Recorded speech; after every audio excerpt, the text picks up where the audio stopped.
Oh, I got a few more table options. I was testing something, so I made it private. But you have to go in here and edit,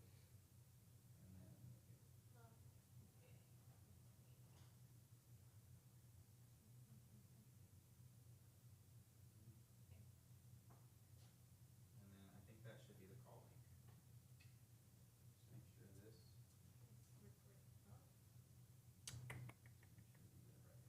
Walnut. But this one.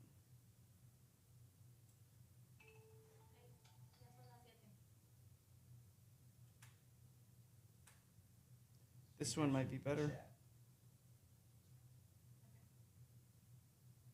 then the microphone is Black Magic, which is this. Could you check, like, if you have your AirPods with me? Yeah.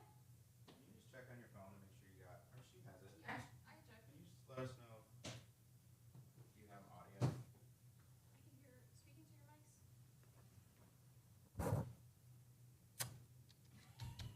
Neither one of them speaks into. Hi. Hello? Okay. Yeah, you're good. And then can you pin us? Yes, sir. Man, I could use this coffee table right now. You mean Tea, this my coffee tea. table?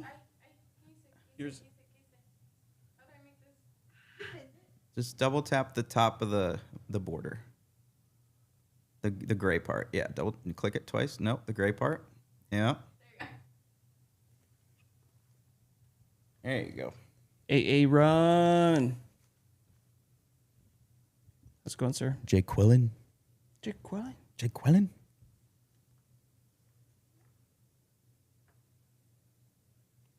AA Ron.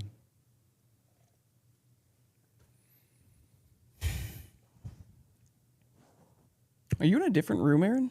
No, he's not. Is it a different angle? Maybe not.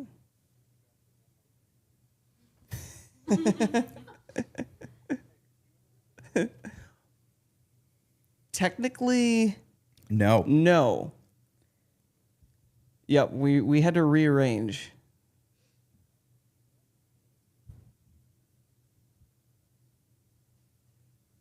Oh, yeah, that. Yeah, thank you. It's funny because I think she's over here. She's off to the side. No, she was saying somebody else congratulated her. And I think it's just because she doesn't post about it very often, right? It's all right. Yeah. Yeah. So, yeah, thank you. Joey, don't you want your child to be famous? You need to start an Instagram account. Mm-hmm. Start her young. Mm-hmm. Yeah. What do they call that when the kid is born to a parent that's famous, so they automatically get the fame? It's straight up nepotism. Nepotism.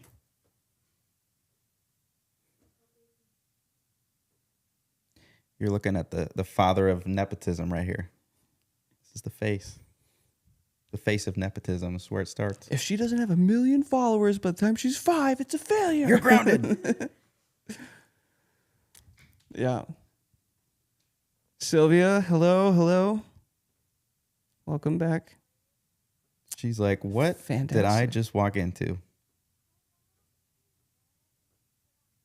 Yeah. We'll clip it.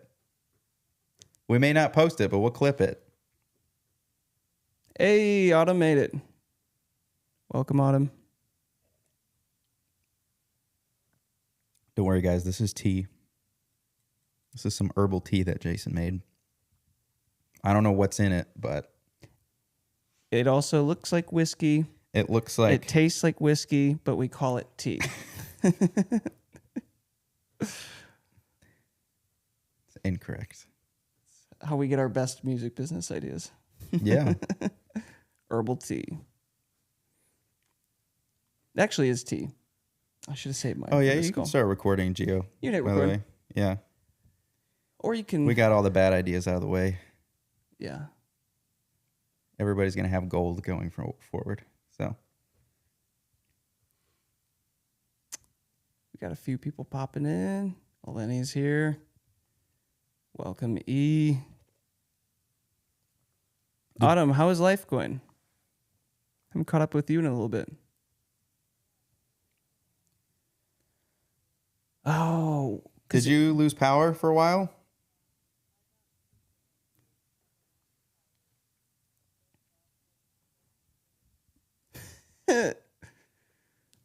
What kind of baked goods? What kind of baked goods are we talking? Oh.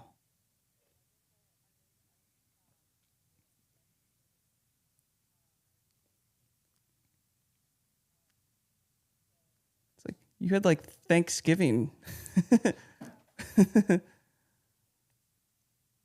That's because you live in Franklin, correct? Okay. Because we didn't lose power here in Spring Hill, but boy, like the Nashville area got wrecked. Smacked. We were talking with Holly at We Rock last week, and they were saying like they still have team members that don't have power, which that's like a week and a half. That's crazy.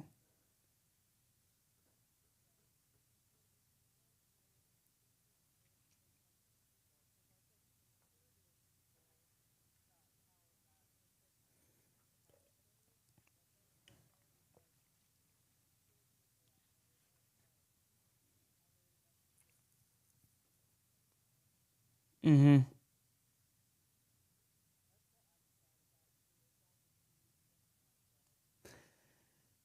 It wrecked the landscaping. It's kind of a bummer. Yeah. How many we're up to in here? 1, 2, 3, 4, 5. We got 6. Lagunes. Who's to the right? If you scroll to the right. There's nobody to the right.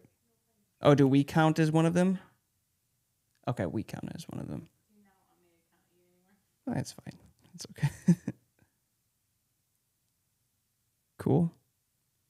Well, this was a good call. Katie, I know Katie said she was gonna jump on tonight as well. Oh yeah, we had some good conversations in the community tab. That was past week. That was my hope. If we wanted to kick it off, Eleni, you had a fantastic post that might be worth diving into. Your Leave It to the Pros post.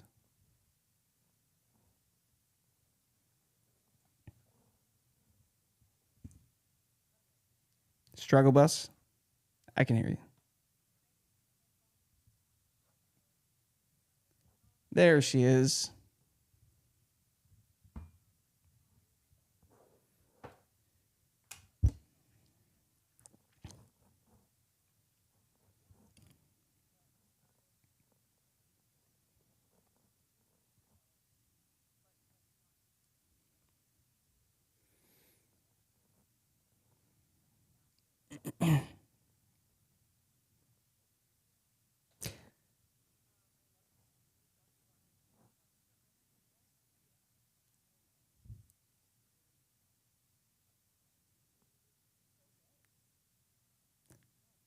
Did I know that? How about this? Can I read your post? Okay. You should screen share that thing. This was...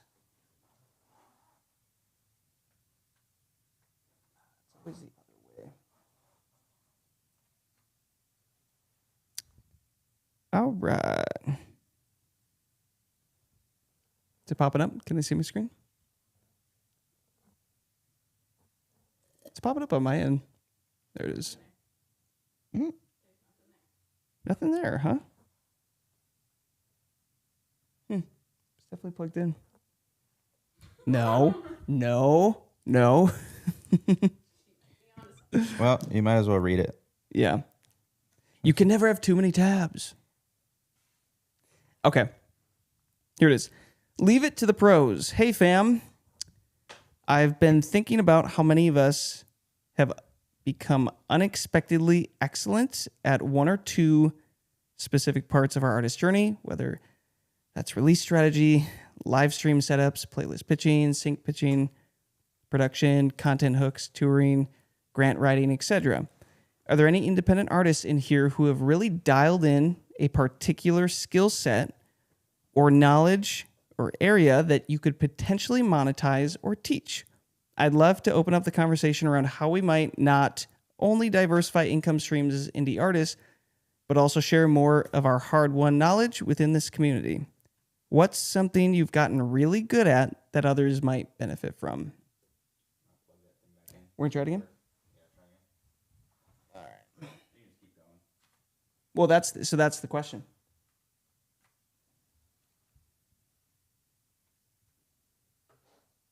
Hey, there it is. Okay. So, here's the post.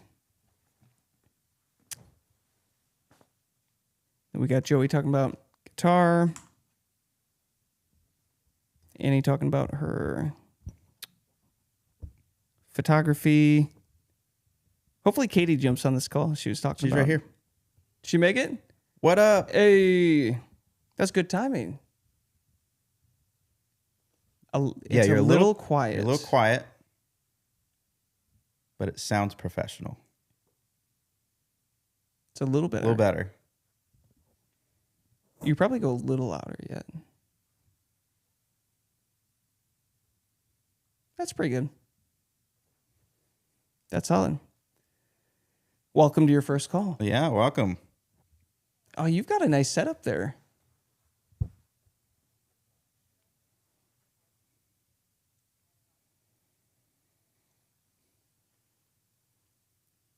Wow.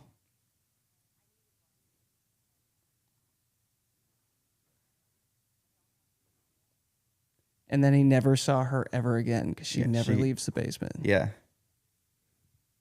Nice. That's so cool. Well, this is perfect timing because we were talking about Eleni's post that you commented on as well.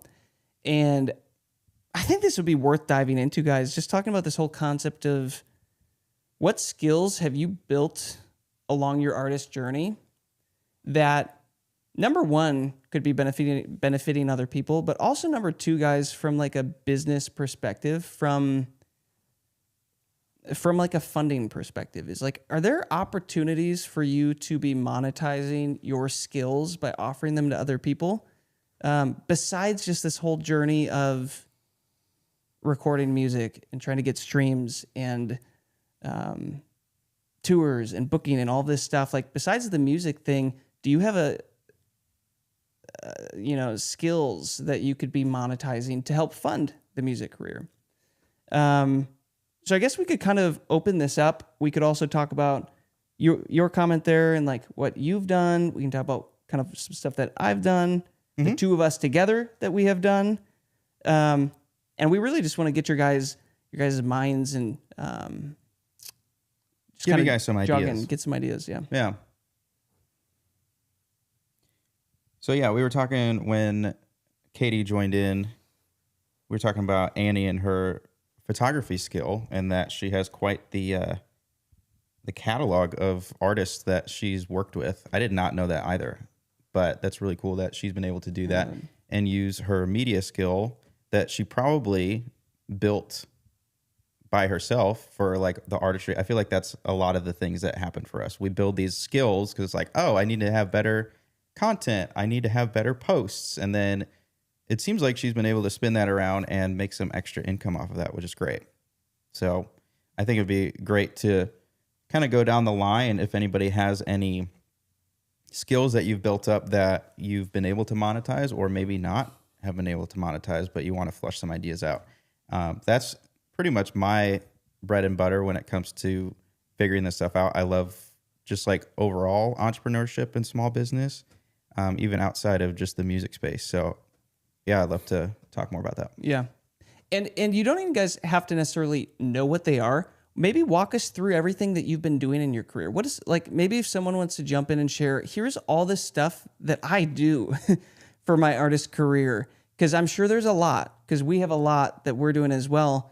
If someone wants to jump in and, is willing to talk about this, like Katie, even with your whole response to that was really good. Maybe you could just dive into that a little more and break it down for us, and we can just brainstorm.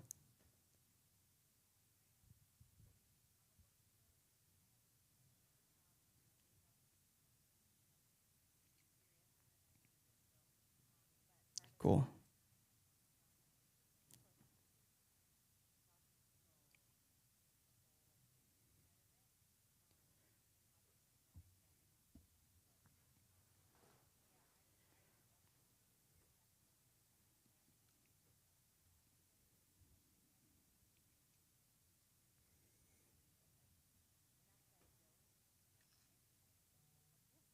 Cool.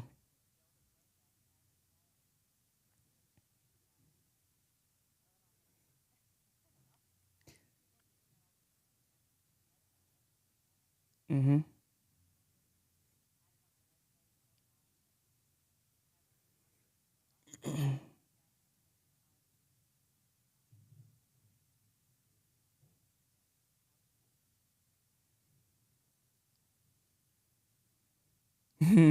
Yeah.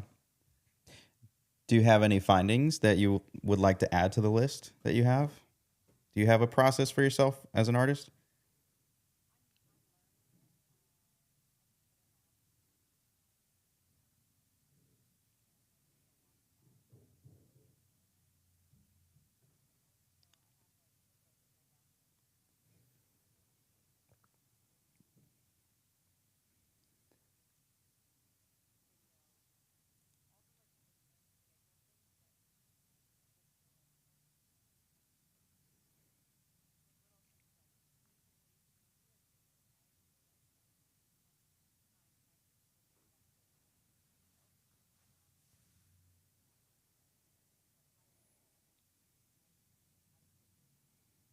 Mm-hmm. Mm-hmm.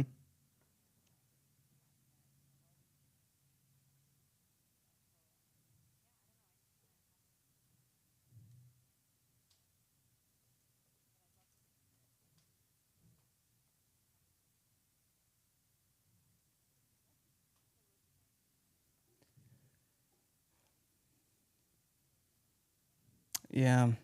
Yeah. How in depth are we talking? Like, how in depth are you looking for something like that? Like,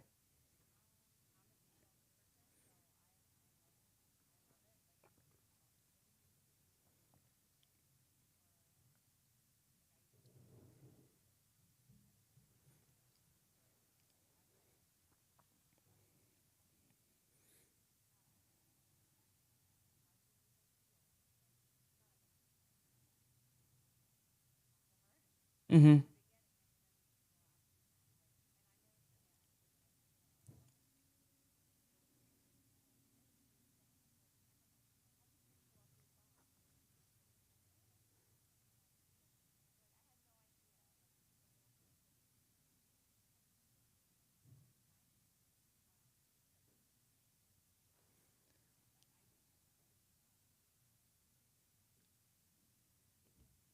Mm-hmm. Yeah.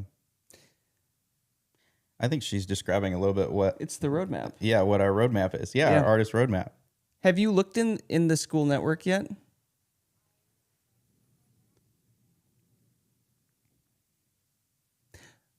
The ride along videos? Yeah. Okay. Nice. That, to be quite honest, is our whole idea concept for what we're trying to build with the artist roadmap. It's quite literally going to be anything and everything that Joey and I have personally done and experienced with our music career. And our goal is just from A to Z to have everything in there for you guys to go down. So that's good to hear that like that's something that you're interested in because we are actively trying to um, build that and build that out. But again, the whole point here is like, okay, what do you guys know that you could be helping other artists with and perhaps like monetizing and stuff like that. So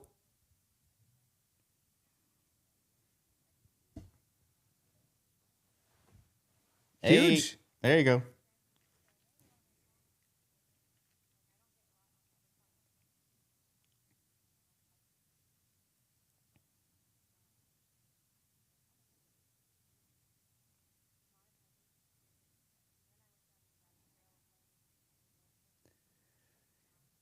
Yep. Yep. We'll get a few. I feel like 90% of this is just setup. Like all the stuff that we're still capturing, setting up our profiles. And we just found out like on Pandora, there's like 20 profiles of like one of It's a our mess. collectives, or like, Yeah. it's like every Yeah. step of the way, there's just another setup process for things. Yeah. So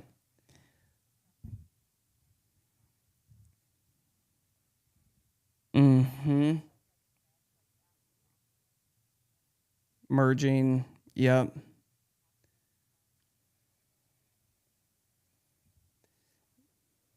Yep.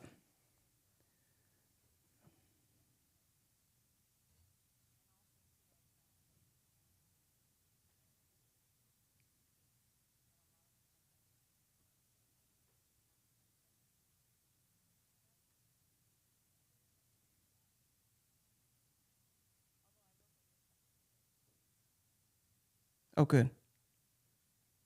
what would you say the differences are in for Canada versus US speaking? Because we're always trying to learn, other countries, what's happening. But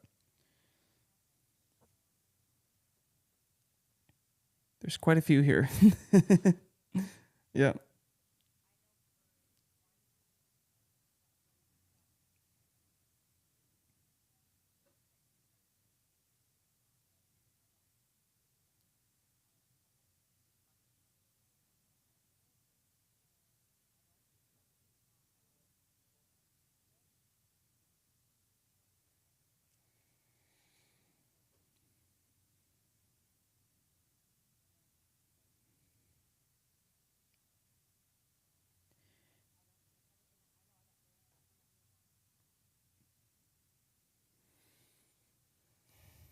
yeah, I think we were just dealing with that with Eleni, right?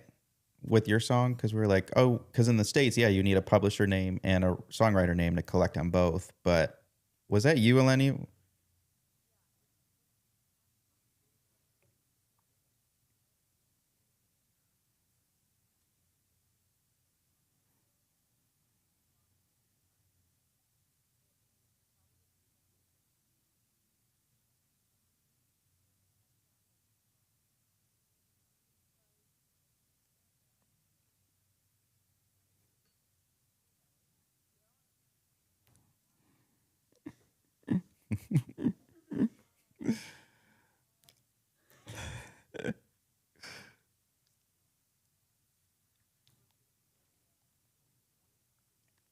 Mm,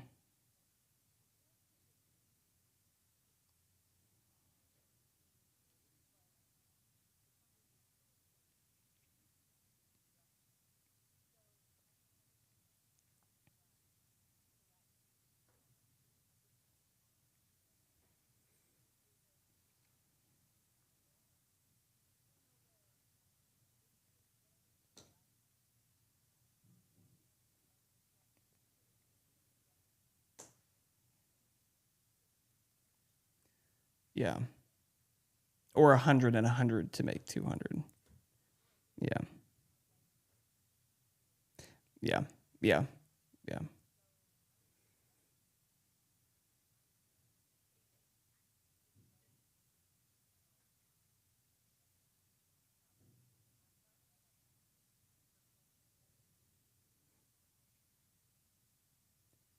You're with ASCAP?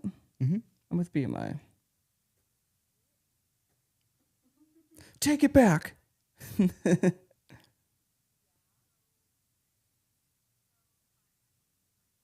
Welcome. Is this the first one? Welcome. They're throwing the hearts up.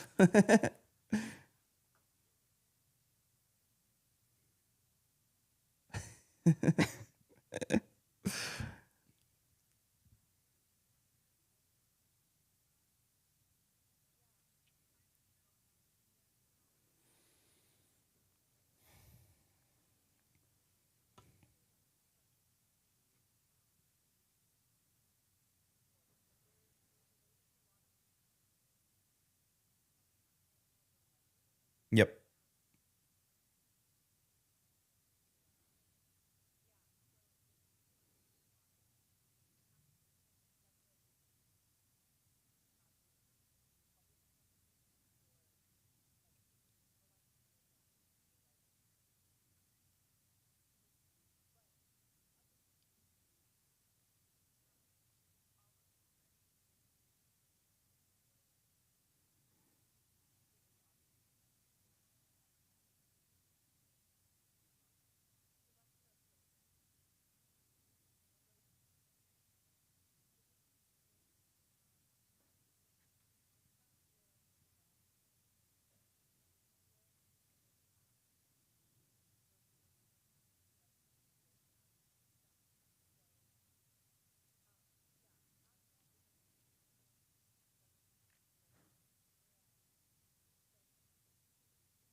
Hmm.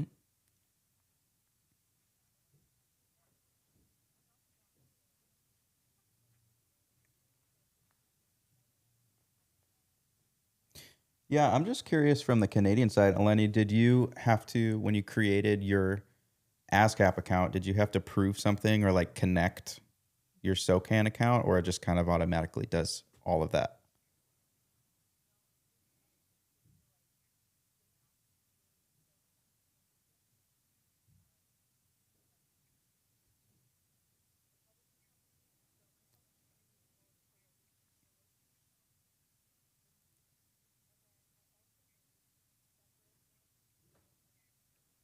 Okay.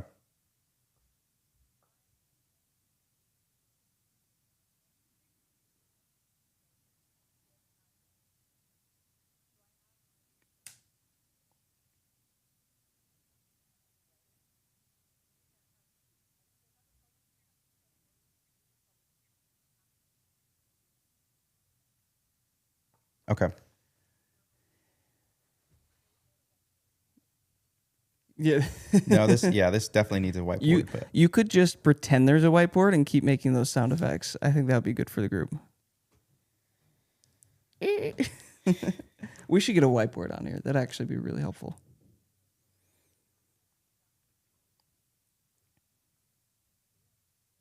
Wouldn't that be funny if this banner was just completely backwards and nobody can tell what it says? Methna. Yeah, I think your position is just a little bit trickier with this whole Canadian SOCAN thing. So this is good because again, this is a little out of our zone of experience because obviously we haven't had to set that side of things up. yeah. Were there other thoughts on that? I know you guys were going back and forth between the three of you.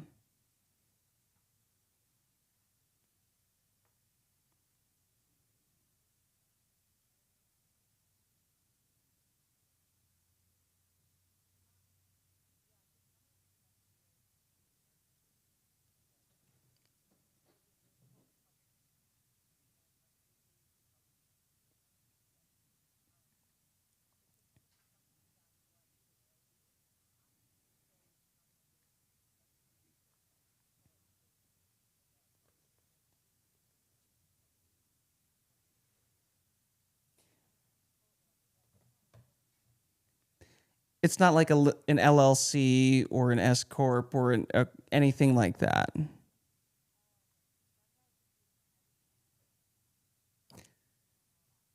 Yeah.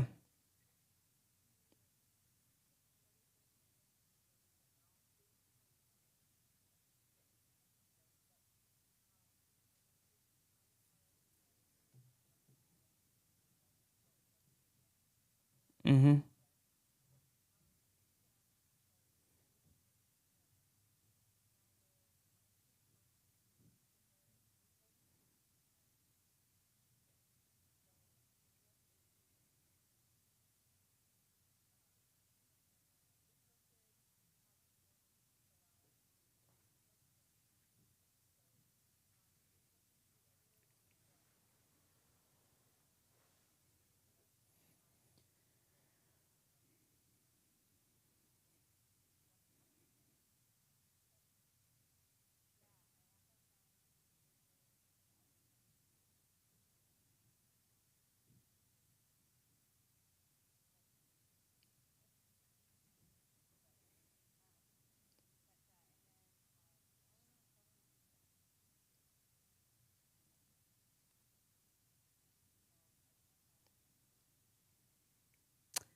Interesting.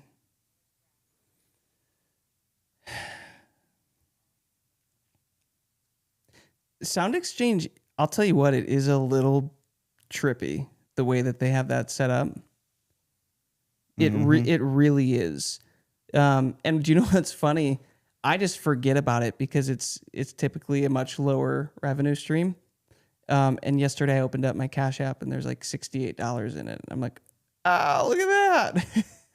In a year, I made $70 from Sound Exchange. Hurrah, huzzah. I'm gonna go buy some groceries. Yeah, we actually Yeah. We actually need to hit them back, I think. I think we haven't heard from them in a couple months. There was something with some setup with one of the collectives or something like that. It's tricky because with Sound Exchange, there's the master ownership side of things, and then there is the like the performer side of things, and they are very, very, very particular in that they will not let a record label or anybody else claim the performer side of things, the performer revenue streams. They will obviously let, a record label claim on the master side, but that artist like performance side, they're so particular in. And like in our case, it's really interesting because we own collectives and like are technically artists, but we're also record labels. And we're trying to figure out how to jump through hoops right now to claim some of our other royalties that are technically us, but also need particular like letters sent in and approval and all that stuff. It's pretty weird. How would you explain it, Joey? The whole neighboring rights concept. Oh gosh, you're really putting me on the spot here. Because you usually had it down better than I did. Yeah, I don't want to give you guys the wrong information. Okay. So that's one of those things where we're gonna take a deep dive and actually write everything out and record it well so that we don't steer you guys the wrong way or anybody that comes back and watches this recording. Yeah. I don't want to say anything that's like way too far out of it to like confuse people. But essentially it is another revenue stream that exists. Yeah. So like we can give you it's neighboring rights. We've got Sound Exchange, Song Trust. These are all different revenue streams that are outside of just mechanical streaming and publishing and songwriting royalties. Some of it has to do with performance, and some of it has to do with what's called non-interactive streaming services, which is like Pandora, and I think Sirius XM is another one. Some of you guys might know what I'm talking about, but claiming those royalties. And from my understanding, it's a lot higher of a royalty payout, especially like Sirius XM versus like a Spotify stream, the non-skippable, I believe, non-interactive streaming platforms. It might be worth us making a course in the roadmap, just talking about all these different things. No, it is in our best interest. Yeah, we just haven't gotten to it yet. We actually do need to get that and put that in there for you guys. And one more thing that actually is on the to-do list as well. How many of you guys, and you can do, is there a little raise a hand button? Do we have that on this? I think we might. Yeah, okay. So if you guys click the little smiley face at the bottom, you'll be able to like raise your hand, or you can drop the comments. Whatever you do, don't click the red button that looks like a phone. Don't click that. Everybody's gone. How many of you? Okay, you obviously all have your Spotify profiles claimed. Yes, I would assume that would be the first one. How many of you have your Apple Music profiles claimed? Yep. Okay, so most of you have that. Fantastic. How many of you have your Amazon Music profiles claimed? Okay. So Katie, I would definitely encourage you to claim Amazon. That's really the next big one. Amazon, guys, we were kind of behind on Amazon. We kind of overlooked it for a while, but they really are improving their pitching opportunities, and like it's pretty crazy. Like, I don't know if you've looked at it, but Anthem Worship, it's got like 20,000 followers on Amazon Music. And it's like, we completely just kind of forgot about that thing. And it's really developing. So here's the next one for you guys. How many of you have claimed Pandora? Okay. Ashley's on it. Yeah. What's up?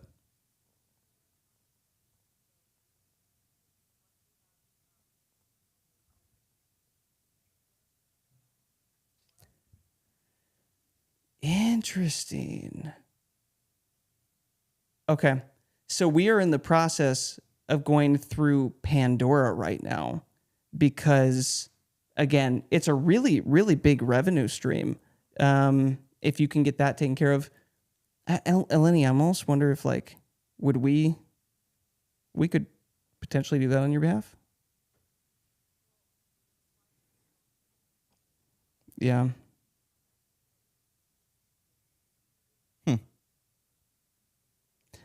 Interesting. Okay. And then what I have been learning, guys, from Feature FM, which is basically our pre-save link company that we're using that creates the smart links and is allowing us to get future saves and like pre-saves and all this information that we've been talking about in past calls. But what I've seen now is let's just do this for example. This will be helpful.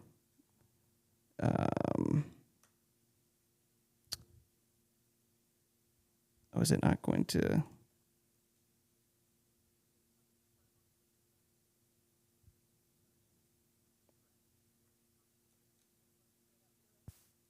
Okay.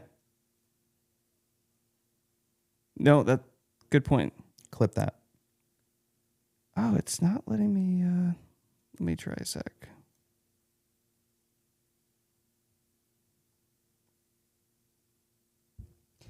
Yep. Yeah. There's an Amazon for artists app and everything.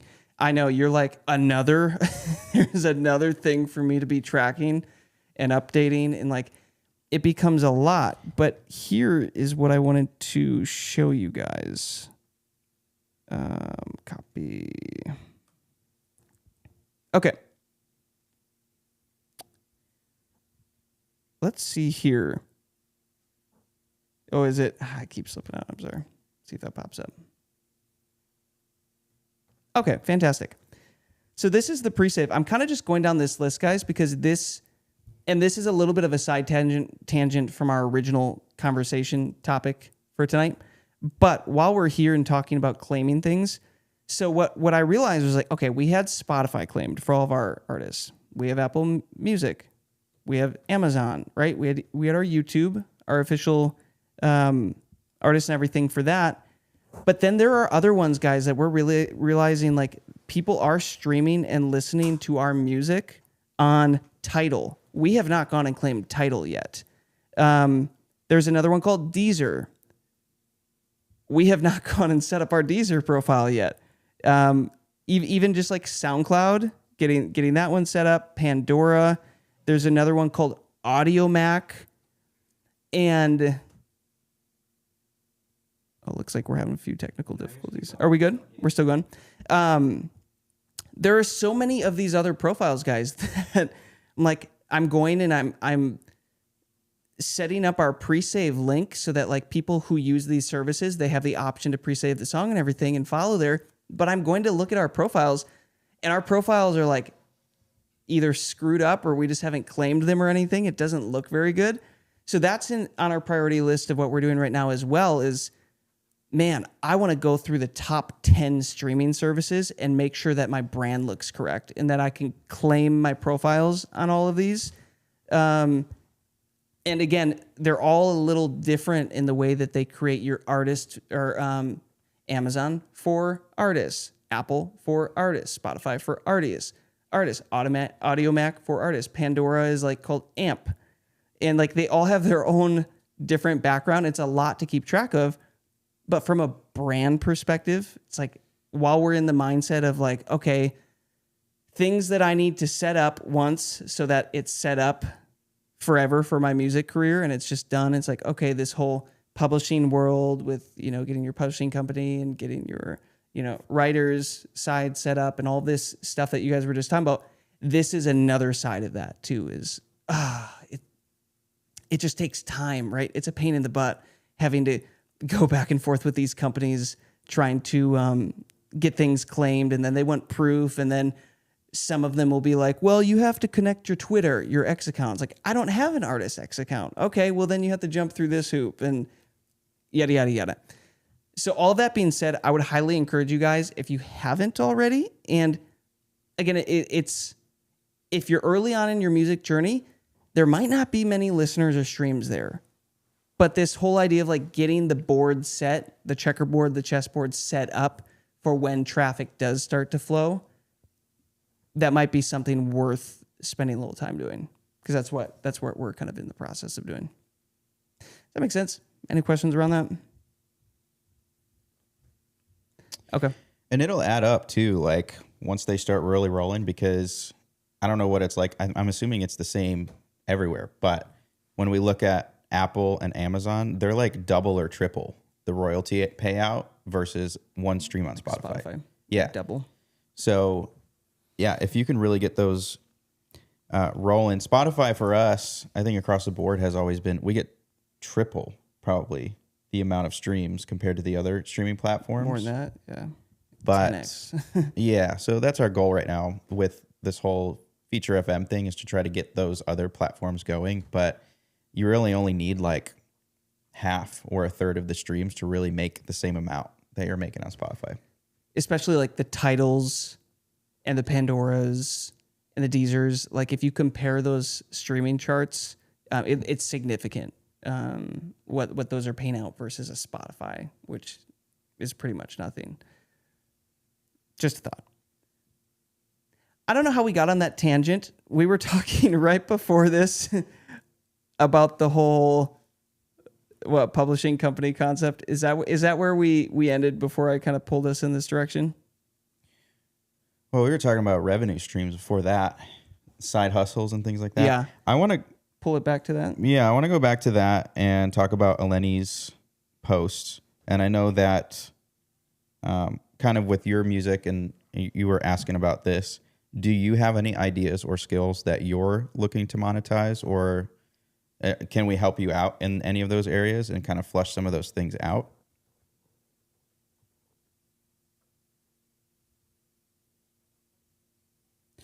Well, this is to you because you made, going back to that post that you made in the school group, asking people about. You thought you could make a post without us zooming in on just you. It's definitely on your mind. So I'm like, yeah. Are you thinking?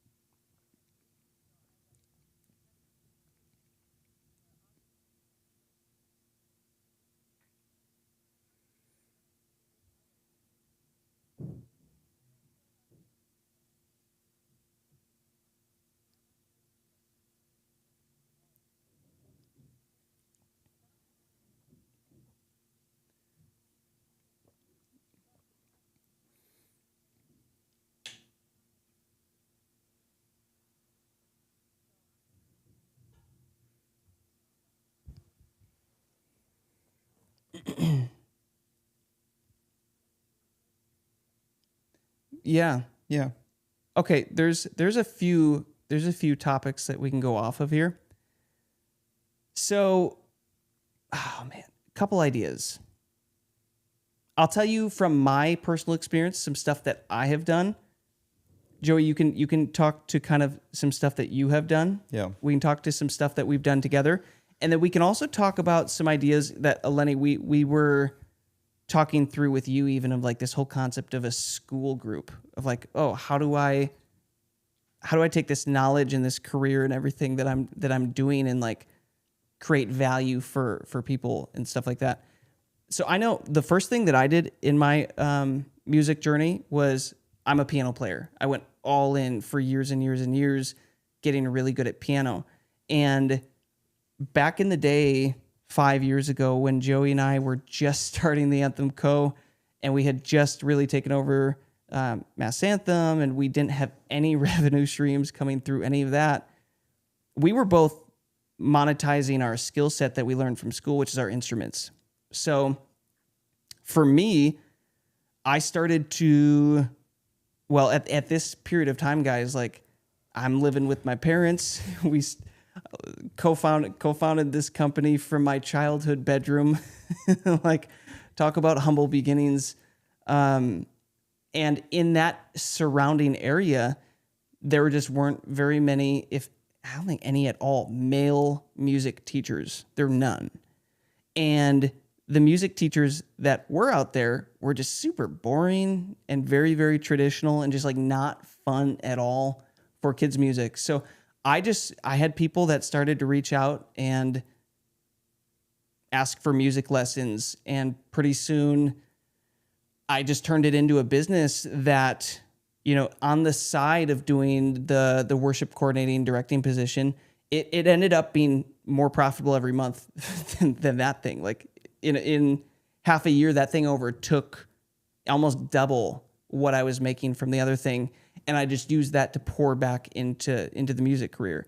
And I'm going to be honest, I had a little bit of a, what's that called when you don't feel quite worthy? Imposter syndrome. Yeah. Yeah. I had a little imposter syndrome because I was like, do I really know enough to be teaching this? And like, I don't know. And then you get a 12-year-old or 10-year-old kid that wants to learn from you and they know nothing. You're right. So it's like, okay, no, I can figure this out. And as you go, you just kind of like learn a little bit more. And my prices started lower than what they were, like, for example, like now, because I have a teaching framework that I use now. But in this early stage, I had low prices. I recognized that one of the things that parents wanted was convenience. So I would actually drive to their houses and I would arrange my schedule so that I could hit the houses and show up to their house with the parents there and teach their kids there instead of having them come to me. And it was just like a little bit of a differentiator of like, okay, I can do this. That sets me apart from everybody else. And yeah, a little bit of that imposter syndrome, because then I had kids who were like, well, can I learn guitar? I was like, sure. I do play guitar. Let's figure it out. It's not my main thing. And then, oh, I want to learn drum set. It's like, okay. Hey, I want to do vocals. Okay. So I guess the piece of advice that I would pull from this is you guys absolutely as artists have at least like one core thing that you are doing, especially musically. Because Lenny, like I even know you crush on piano. Like that's one of your major gifts. There are opportunities to monetize these things, and it might not necessarily be to other artists. There might be a different type of audience. Like for me, I actually had probably like 12 students that were anywhere from like 7 to 15. And occasionally a few adults that also wanted lessons and everything. But like that was something that I was doing to help fund my music career during that time. Is teaching music lessons attractive?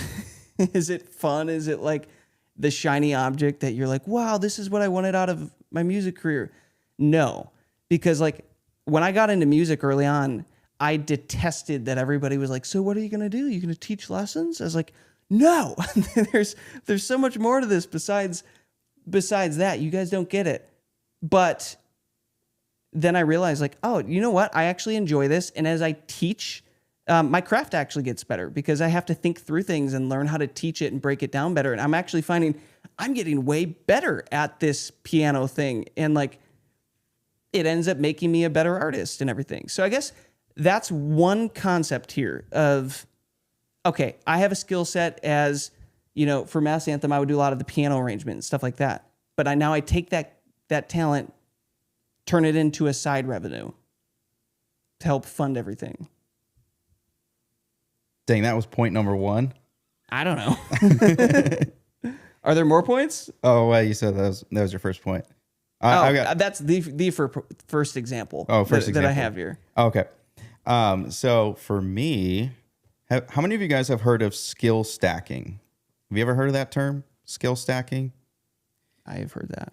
It's a little self-explanatory, but basically one skill leads to the next. And when you combine them, when you think about output in terms of money, you can really start to snowball that and get exponential results. So I can take you through as quickly as possible my entire music journey from the beginning and where I am leading up till now. So when I was 4, my mom... Okay. No, literally, hang on. I got this. When I was birthed. It's quick. Yeah. Before that, I was born. After that, I turned 4 years later. My mother put me in piano lessons, and I hated it. It was so boring. But basically, I learned a little bit of rhythm, and I learned the notes on the keyboard. I learned how to read music a little bit. And then when I was 10, I went to a concert and I heard just this rock guitar. It blew my freaking mind. Just the fact that you could just hit a chord and it's just so loud in a stadium. Like, I was hooked.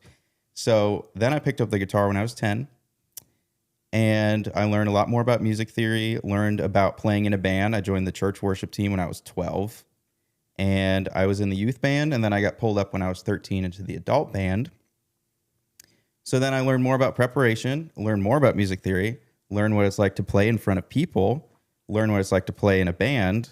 From that point, I kept playing all throughout high school, probably 3 or 4 Sundays a month. And then I got really proficient in that, went to college, and I met the bandmates in college. I started the music program, so I learned even more about music theory and really just stuck to guitar. And then I joined the band in freshman year of college. And then throughout then we toured in between classes. I almost failed a couple classes because I missed a couple key, like I was in percussion ensemble, whatever.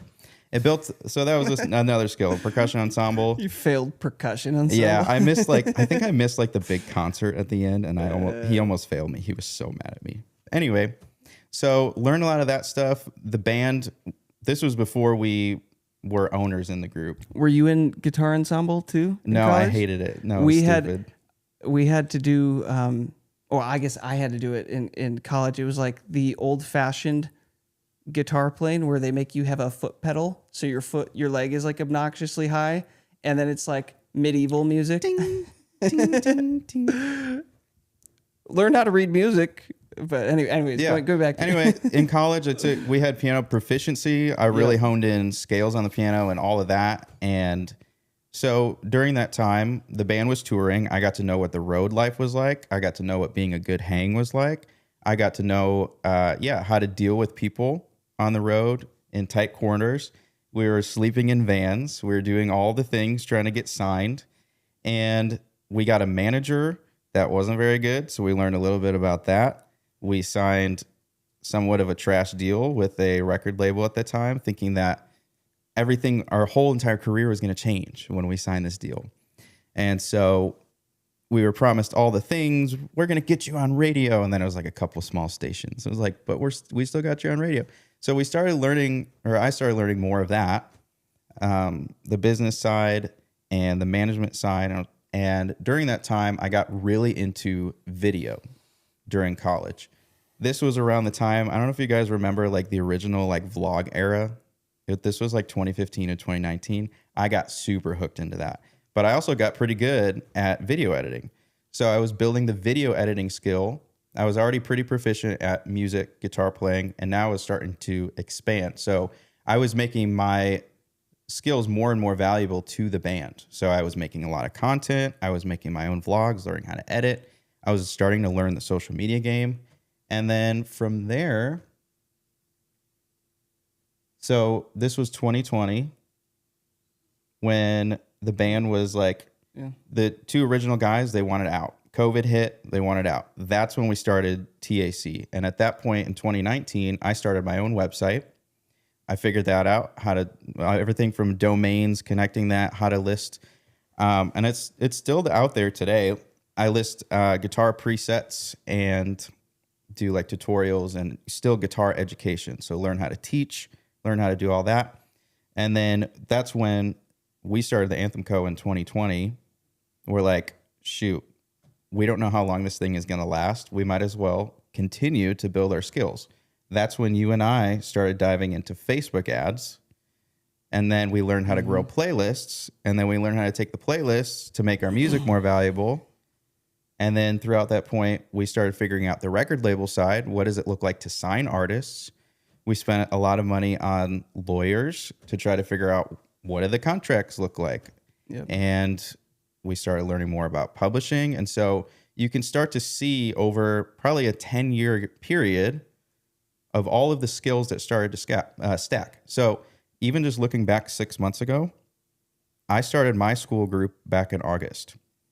That was for specifically guitar players. It's an extension of my own guitar business.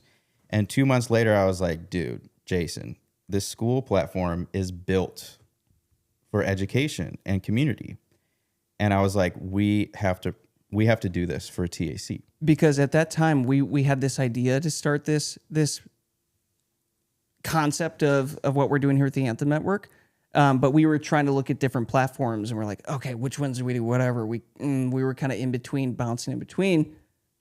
You stumbled upon school. Alex Hormozy dropped his new book that was also pushing people to school. Yeah, I didn't even mention that. Like, I love reading entrepreneurship and business books on the side. So a lot of the little tricks here and there, the wording, the copy, like all of that stuff, pricing, like I love taking a deep dive into all that stuff. So it's baked into everything that we do with the Anthem Co. and the Anthem Network. And we were talking with Eleni like last week because we were trying to figure out what's another revenue stream for artists. And going back to the Mass Anthem days, like we had the Patreons, we had the GoFundMes and the Kickstarters. Like I'm sure some of you guys have done those. And it's just like, it's so exhausting to try to like get money from people or funding for people for like an album and like convince people for that. And so this whole entire time we're like, there's got to be another way. And I think this school platform, I think this is the answer for a lot of artists because we did the Patreon thing and we promised way too much as a band, as an artist. We're like, we're going to write you guys a brand new song every week for each and every one of you. It's like one of those things like how big of a extravagant thing can we make it? But that's one of those things where I think I figured out how to grow my school group. I'm probably growing at 2 a day, and I'm probably at over almost 200 people in that guitar school group. So it's a little bit of a head start of the Anthem Network, but I think we can replicate a lot of this stuff. And a lot of artists could do that for fans or people that just want to support them. I think it's a great opportunity for that. Your breakdown was infinitely more specific than my breakdown. I didn't take that approach of like the whole skill stacking side, which is super, super important. And the thing to remember too, guys, is like when Joey was doing those things, I was kind of taking a different angle as well from like concert promotion and booking and like hitting different sides. So when the opportunity came for us to start something, we both came with different sets of skill stacking that complemented each other. It's like, oh, you know the video side and the website side. Oh, and you're doing the guitar side, and I'm bringing the piano arrangement side, but the booking side and like the concert promotion side, and like we bring this stuff together. We're like, I feel like we have most of the industry figured out here between the two of us. Do you want to know the power of networking? I've got another really specific example. Go for it. So in 2020, you knew his name is Jared from back in the day in 2020. When everything shifted through your management, tour managing days. Yeah. And you knew that he wanted to create a podcast. This was in 2020. Yeah. And so you knew that I was into video editing, and you're like, I think he can edit down this podcast and do this for Jared. So you referred Jared to me from your network. So then I worked for him for like another 3 or 4 years. And I learned how to do the podcasting game. I learned more about the gear. I learned how to edit the podcast. And guess where that skill has got us? Do you see all of this and hear all of it? Like, yeah, I am now able to apply all of those skills and level up to another scenario where I've been taking all of the skills that I learned from working for somebody else and now have been able to repackage it and spin it in a way where it's valuable to people in my network. So it's super powerful to really hone in your skills. And now Jared has become a mentor for the two of us from a business standpoint. And I think we're going to bring him in for an interview as well because he's... Yeah, so he is a CFO for like big companies, but he also has his own fractional CFO is what it's called.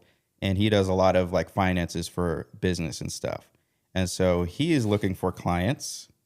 And it's funny how this all works, but because we're like, dude, we're not financial advisors. Like, we're not financial advisors. But that guy has tens of years of like just focusing on just the finance part where he has so much more experience, and he's working for like big companies and stuff. So Like he's doing stock market top 500 like big public companies, big companies and huge. stuff. But Yeah. so we're very thankful of the time that he has spent just on us, just for free, that he has a heart for mentorship and stuff like that. But it's the least that we can do, because basically he needs more clients for this new thing that he's starting. So we already talked about it like a week ago. We're going to have him on this, and he's going to talk like more tactical, like budgeting and like stuff for artists and like building good habits and stuff. So Yep. he's kind of more of a Dave Ramsey, but he's what was his brand? Millennial Margin. Millennial Margin. So Yeah. he's a little bit older than us, but yeah. So again, guys, just to kind of summarize this too, though, Joey went so hard, even specifically with guitar, and recognized, oh, I can now use this as another revenue stream opportunity. And then the two of us coming together, when we started the company, we realized as we were growing our music, we had people starting to reach out like, hey, how do you market music? Like, can you help market our music? We're like, okay, let's start a marketing company, And imposter syndrome, really, really bad again. And we're like, okay, like, I guess we're a marketing company now. I hope people like are okay with that. And we do that for a few years, and we end up getting really, really good, and like really, really good. And it's turned into what it is today. And then, we make the pivot. Oh, I think we need to be a record label now. Imposter syndrome again. Oh no, or is it gonna, and it's every time, guys, we're just skill stacking like another service, taking these skills to create another service that we can make available to people. And if we make a good offer, Eleni, kind of like what you were running into, this concept of like feeling like you're gatekeeping, I would encourage you not to like necessarily look at it like that, because I guess the question here too is like, does the Anthem network feel a little gatekeepy? Genuinely curious, like, because it is something that we charge for, that we're looking to build and grow, but it's a very affordable thing.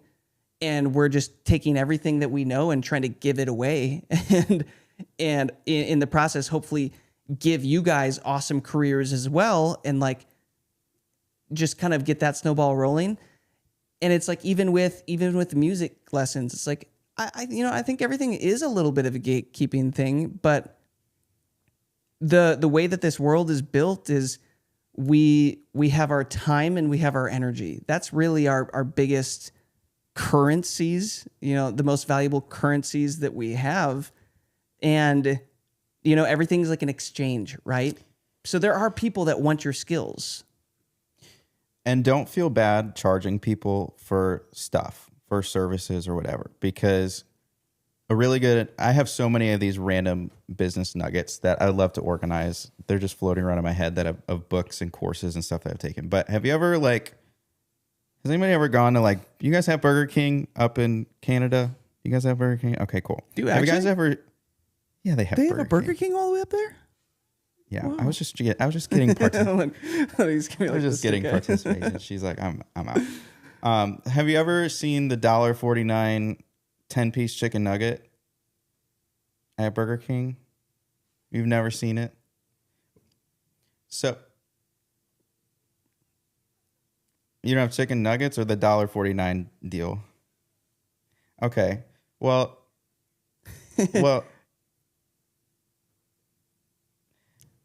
Terrible analogy, Joey. No. You don't even know where I'm going with this. You don't even know where I'm going with this. You don't even have to eat it. You drive by and you see chicken nuggets, a 10-piece chicken nugget for $1.49, and you're like, no way. I'm not eating that. That's got to be nasty. Like, that's not even real. When you charge something that's so cheap, people start to question if it's valuable or not. Where I'm going with this is with the network, while it's now $15 a month, if it was free, people wouldn't see the value in it. When was the last time you joined a Facebook group or something for free and you came back to it regularly every week? How many have you joined? On a Tuesday night. I've joined a lot. I've joined school groups that are free, and I'm like, I joined and I played around with it for 10 minutes, and then I never came back. It's just the nature of stuff being extremely cheap. Because it didn't cost you anything. It You didn't didn't invest. It didn't. There wasn't a little bit of pain associated with the And thing. there has to be just a tiny bit, which is why we just made it $10 a month. It's like there's people charging thousands of dollars for stuff that may not even be 150, like what Garrett was talking about last call. He's like, yeah, like these mentors of mine, people wanting to charge me 150 an hour. It's just got to be just enough, because Too much. the other flip side of that pricing thing, and we've done this since 2020 when we did the whole marketing thing. I don't know if you guys have been around for Artist Pool, but we started that at $10 a month. I don't know if anybody has ever seen that. It was a marketing feature. It was a marketing feature. We're like, all right, what if we just did this averaging? Ashley was there for it. We started at $10 a month. And one of the psychology things, it's not just our group, it's across the board. The lower you charge for something, the more people complain about your thing. And it could be the exact same thing. You could charge way higher for the thing and you get less complainers. It's the weirdest thing ever. It's true. So to bring that back full circle to what we're saying about this stuff, Lenny, again, this concept of gatekeeping. Listen, you've got gifts and you've got talents that have cost you a lot of time and a lot of energy and a lot of blood, sweat, and tears to recognize those gifts. That is worth something. And that is worth creating an offer around. And I don't think you have to feel like you're selling your soul or you're doing somebody a disservice, because there are people who will happily pay for that. It's just a matter of connecting the right offer, like creating the right offer and the right price. And again, how much time do you have? What's your schedule? Like what that's the juggling act here of you guys being artists, is like, y'all are busy. We're busy. We were working many jobs at once trying to start all this. And I'm sure a lot of you are in the same position of like, I've already got my 9 to 5. I've already got family. I've already got church commitments and friendship commitments. And like, there's not as much time. So it's kind of this idea of like, okay, what are my skill sets? What are my passions? What do I really enjoy? I love piano. I love arranging things. I love making music. So when that just started to happen, when I started to get a couple people interested in lessons and I said yes, even though I felt like an imposter, it kind of just worked. And I just kind of pursued that.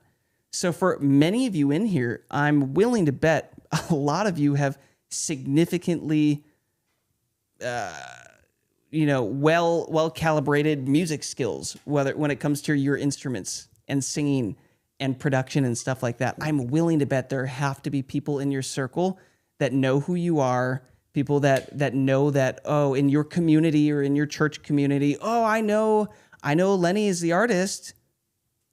Hey, I have a kid that, might want to learn piano. Is there any chance you would have an opportunity to help out with that?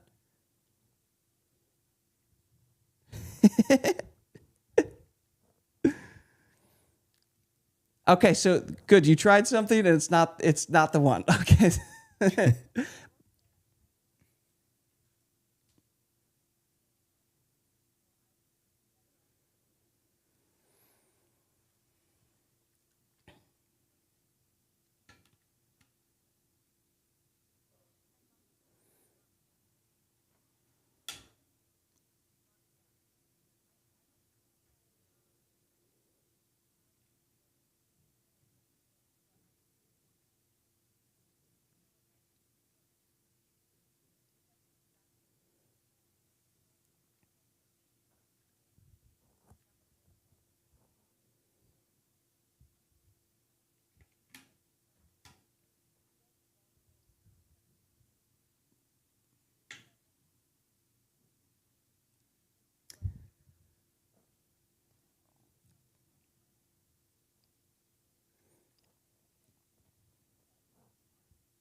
And are you passionate about like helping artists? Is that what you're saying? You want to build a network of artists? Mm-hmm.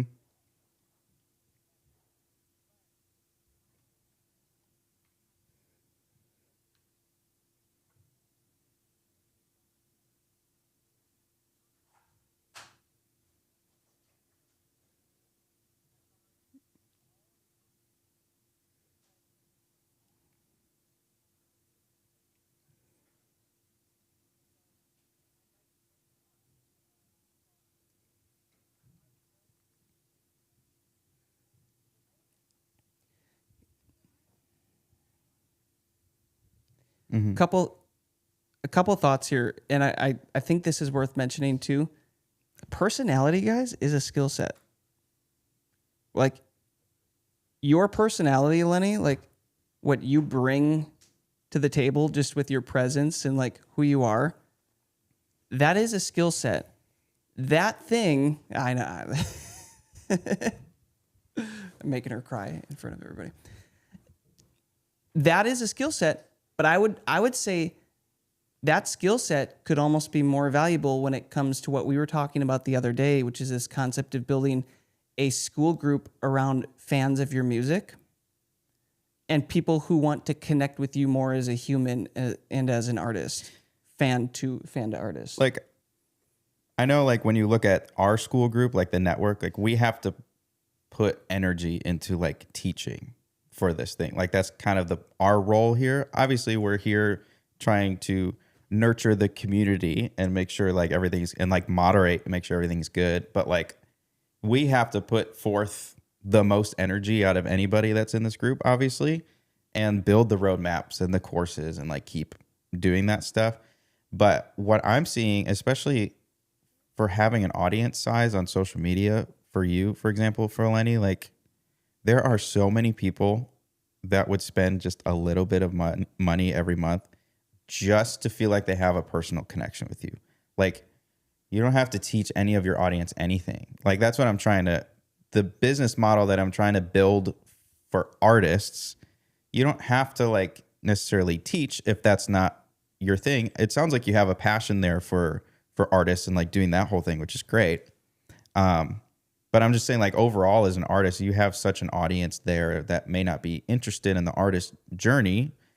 But if you had a school group, you can make a course for that too. But I'm like, there are so many people out there that would be down to probably pay you something, even if it's like $1 a month. It's like you get 1,000, 2,000, 3,000, 5,000 people a month spending $1 or $2 a month just to feel like they have a place to where they can connect with you and you like your story.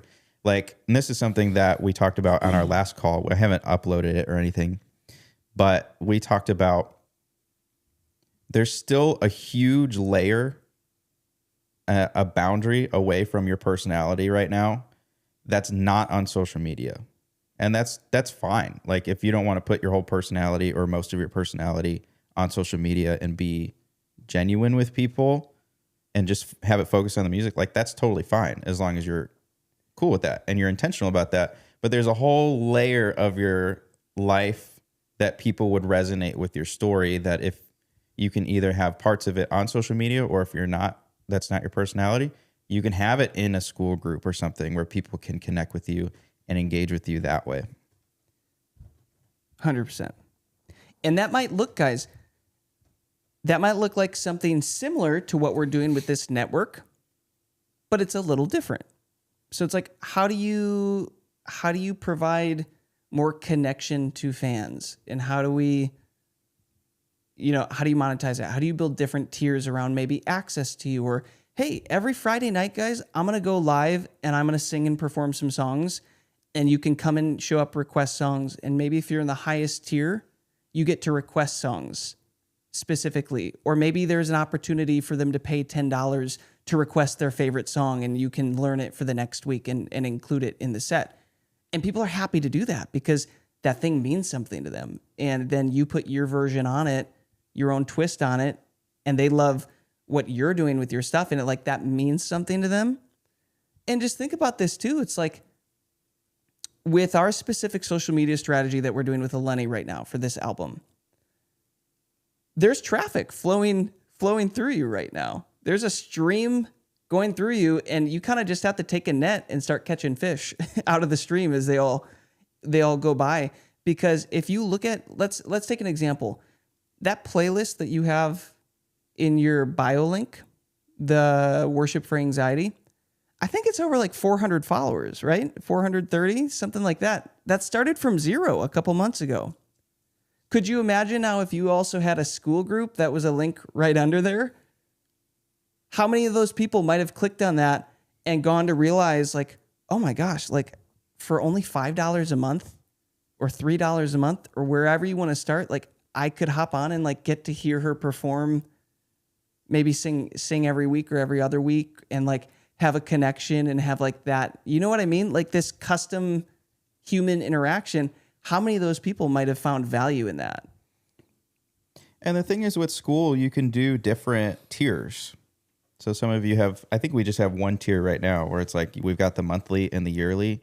Like if I was doing the artist thing, I would have a couple tiers, and there's got to be a handful of people that either follow you or in your own personal network that are like super fans of you, and they want you to succeed. They'll pay way more than the average person. So it's important to have the two tiers where it's like, okay, here's the lowest tier. It could be $1 a month or $2 or $5. And then you can have a higher tier that's like $100 a month. Like there are people out there. If some people are just looking for a way to support you, and if all you're giving people right now is your music to go listen to, that's 0.0003 cents per stream. It's like that's what you're giving them, and there's some people out there that are willing to support you more than that and listen to your music, but we're not giving them a reason yet. And again, for example, guys, like back in the Mass Anthem Patreon days, there were people that paid hundreds of dollars a month. Yeah, like a core group of people, because they love the band. They love the people, like the personalities. And like the thing mission. Is like a lot of you guys are doing ministry focused stuff. Like there are people out there with money that want to support musicians who are doing ministry, and that's their ministry. It's sometimes it's a little bit of work to find those people, but they're more than happy to support. Does this make sense to you all? Like, is this kind of maybe raise of hands or thumbs down or whatever? Like, is this kind of resonating with you, giving you some ideas of, oh, maybe I do have more opportunities to make money in my music career outside of just trying to build streaming? Yeah.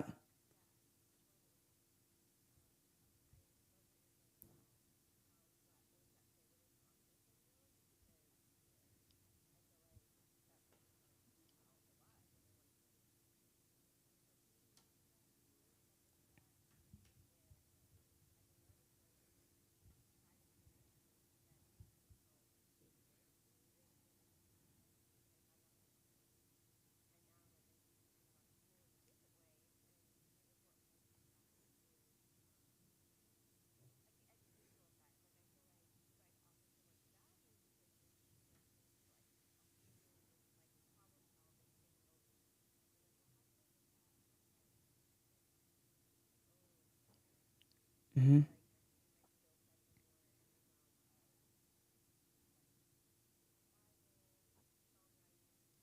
Mm-hmm. There you go.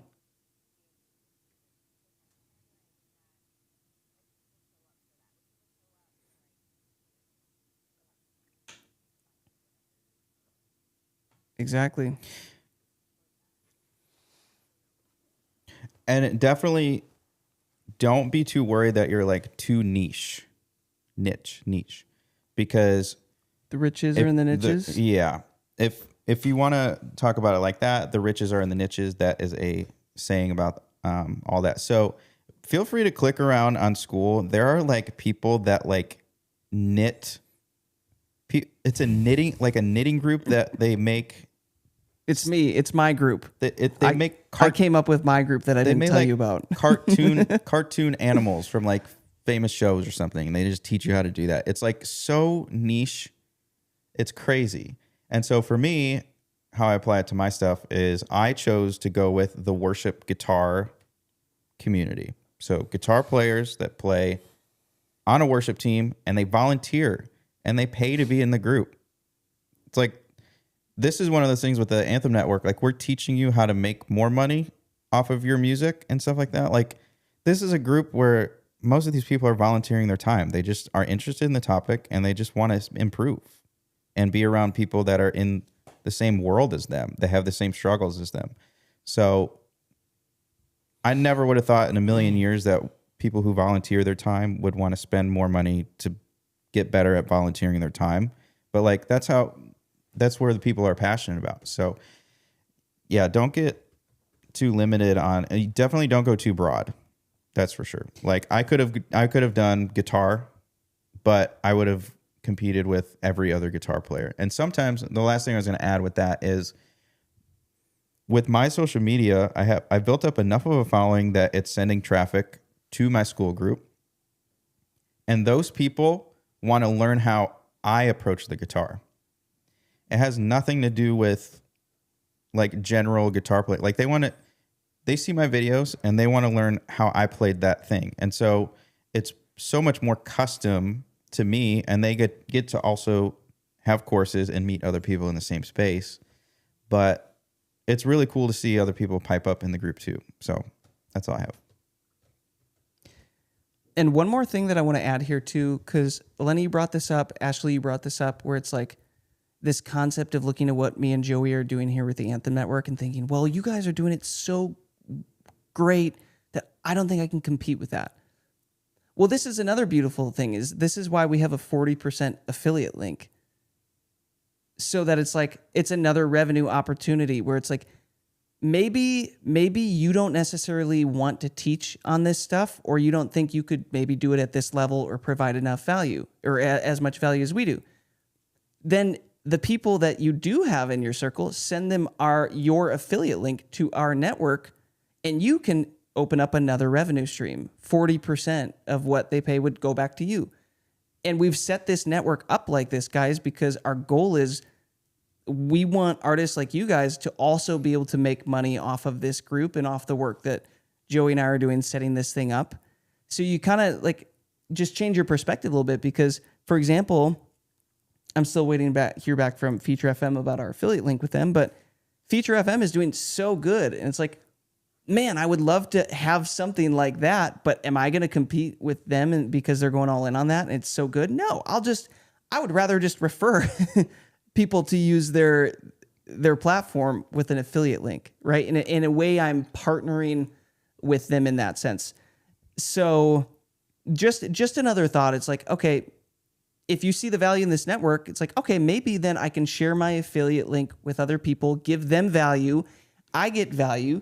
Jason, Joey, and the network get value, and everybody wins together.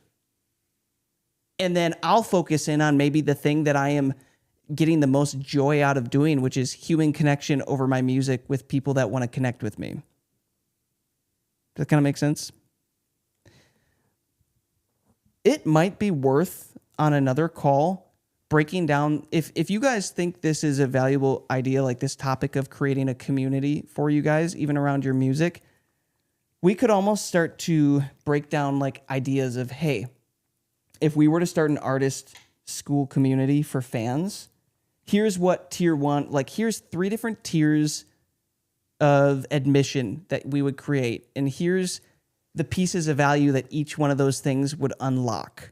And here's how we would give our time and set up our schedule so that we could long-term do that without burning out, and build a real authentic fan base around that thing.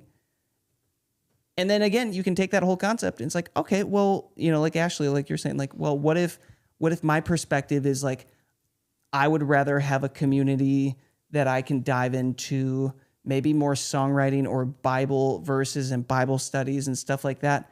There are people that would absolutely join this. Like, they're everywhere. There's 7 billion people in this world.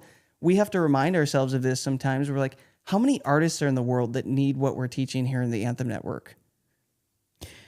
Yeah. What percentage do we need to get 1,000 people in here? Like, literally, this is what I was just talking about with Jason before we jumped on this call about. We can talk about this further later, but just about defining the end goal for you as an artist, and for like, you can whittle it down for other things. So for me, for my school group, with the guitar players, my end goal is to get to 10,000 members. It's a big goal.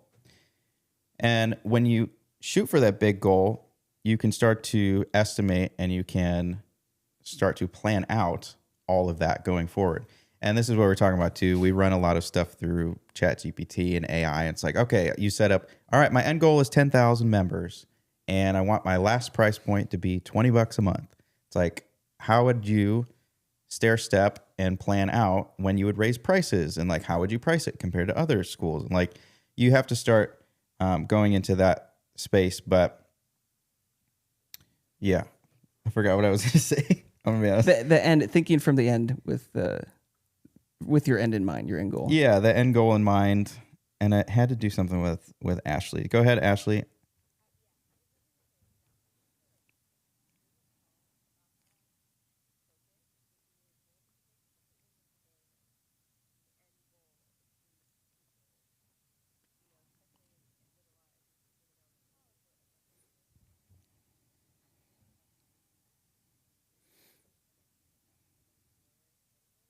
Hmm.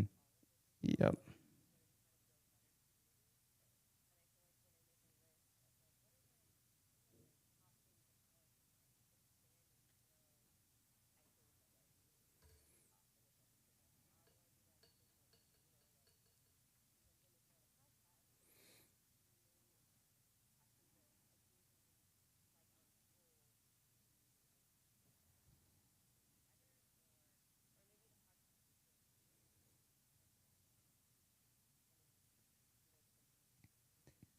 Yeah, Exactly.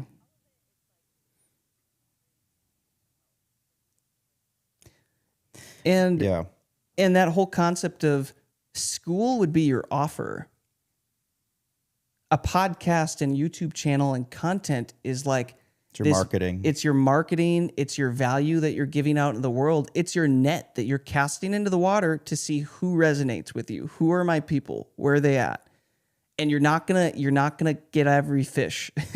You don't want every fish, right? You're just gonna get the ones that are like, that's my person. I'm 100% join that group, right? I resonate.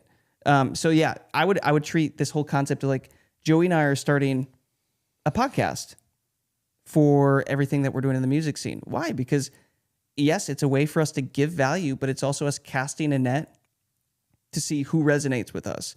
And also free marketing. Well, not free. It takes a lot of time and effort, but it's marketing for us. Oh, if you resonate with us, hey, come check us out. Try a 7-day free trial. We'd love to help you. Yeah, and the other thing too, what Ashley was saying was, it makes you think that you have to take on the whole world. Like you're like, oh, there's 7 billion people in the world. I need to get everybody to be interested in my thing. But when I was talking about the end goal in mind is you only really need a certain amount of people to really have, especially if we're talking about the financial side of things, you only really need a certain amount of people to really like change your world and have unlimited money to put into your music. Like if that's the goal that you're trying to solve, like getting more funding, like for me, even if you just do the math of, and I know we're talking about adding this to the roadmap, but like I'm all in like making a deep dive and even going through my school group of like how I have things set up. But like right now, my school group is at $6 a month. I started it at $1 a month and I worked it up. My goal is to get to $20 a month, but that'll be around 10,000 members. So it's a long time from now. But like, even if I get 1,000 people in there, that's like $5,000 a month. And I'm at 200. So like just that extra revenue stream that I didn't even think about having. And I already have a plan of how much I'm already going to put back in to run ads to grow the thing faster. And so that's another a nugget that we had early on when we started this company is like, we only lived off of a very small percentage of this whole thing for a long time. And it's still that same percentage. We still do. It's still the same percentage. And we put literally everything back in because we were already not used to making the money at the beginning. And so if you can start something like a Patreon or a school group and like not take anything from it and just treat it, because like literally the first 100 to 150 people, I reinvested more money into time for content, hiring people to post more content for me for just promoting the thing. And then once I get it to $1,000 a month, then I'm going to put a certain percentage into ads. And so it's the same exact game that we played in this whole music game. It's just, how do you make it work? Did we lose Ashley? She might have been out. Oh, you're still here. Okay.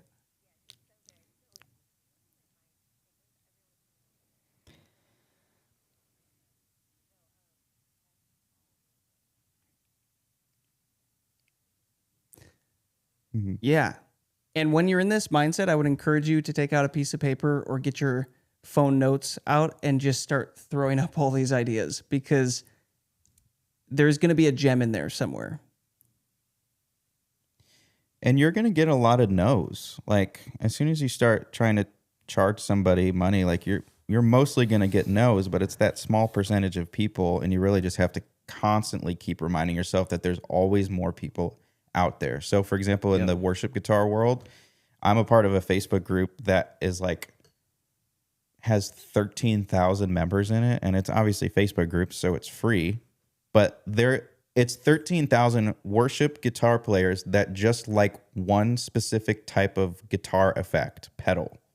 Like there's 13,000 of those people that are guitarists who are also worship guitarists who also like a specific effect pedal in the worship guitar world, and there's 13,000 of them. I'm like, if there's 13,000 of those people, I can find 10,000 worship guitar players. That means there's hundreds of thousands, if not millions, of worship guitar players out there.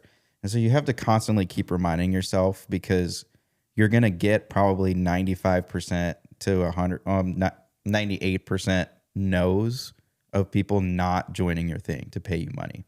And that's like, it's the same story for the Anthem Network. It's like, we've worked with how many artists, and we get 50 artists in at that point, you know? For what? What specific? I'm saying the Anthem Network, we were at 50, 51 people. Gotcha. And it's like, we've worked with them somewhere else for marketing. And now it's like trying to give people the idea of what the heck the Anthem Network is. Mm-hmm. And then you get a small group of people from that. But don't get discouraged by that if not enough people join your thing right away. And yeah, okay, so to speak on that right away, so we can give you guys some transparency. It's like, yeah, we work with hundreds and hundreds of artists over the past 5 years. And a lot of you in this group have found us through one of our offerings. Usually marketing, it might have been an artist call, like a coaching strategy call or something. It's like you found us from an offering and, you know, started get to know us. And now we have another offering. Not every artist that we've worked with over the past 5 years, 3 years, 2 years, whatever, is interested in the Anthem Network. So we're getting a lot of no's. But we're also pressing forward because we're like, I don't think you guys truly understand the amount of value that is being pumped into this network and like the shortcut. And it's like, it's kind of this roller coaster of emotions where it's like, yeah, we got another one to join. And then, oh, everybody just said no that I reached out to again. What's wrong? Like, why isn't it working? You know, what can we do better? And it's a little bit of this game. So don't be surprised if like early on in your journey, it's a little bit emotional about like, oh, like, is anybody going to want to do this thing? I don't know. It's new. And you're kind of putting your heart out on your sleeve and having to step into the spotlight. And yeah, I think the main point I'm trying to make is it's uncomfortable, but growth is uncomfortable. And if you want to progress, oh, go ahead, Eleni.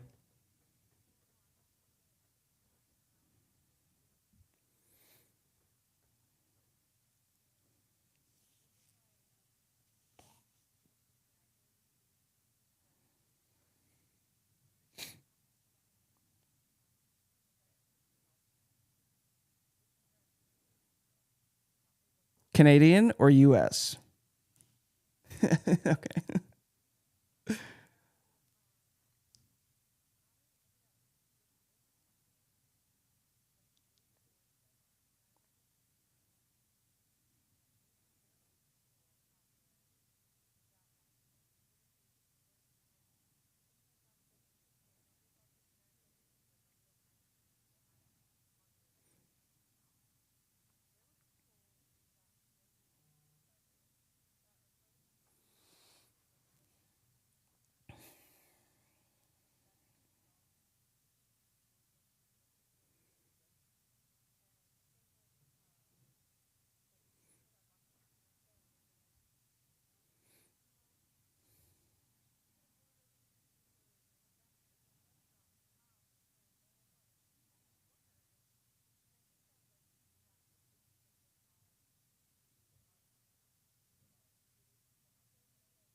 Mm-hmm.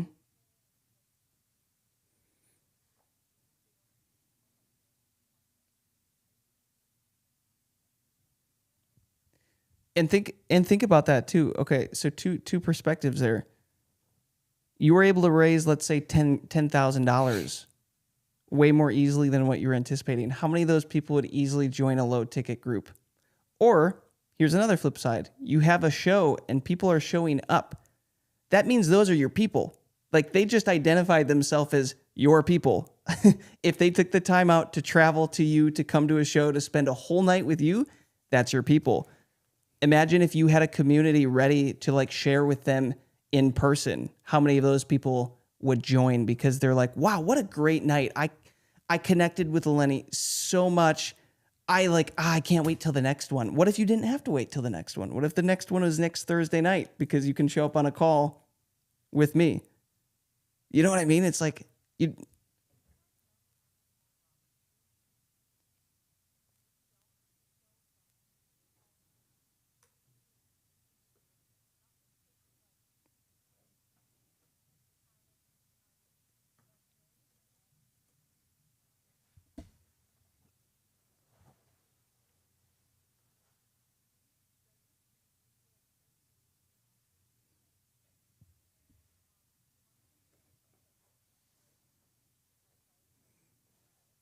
Mm-hmm.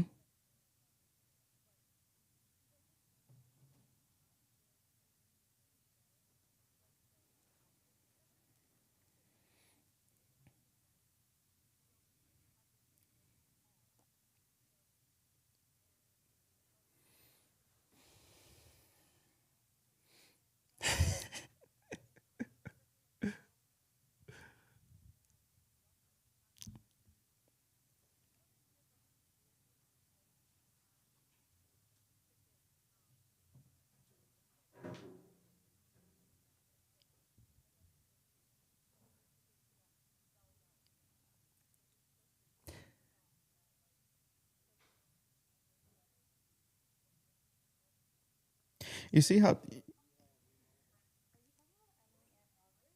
Yeah,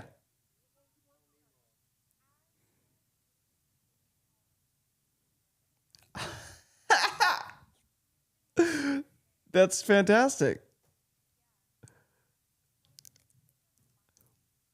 Okay, what are the chances of that? I just want to. I just want to show us the sweater.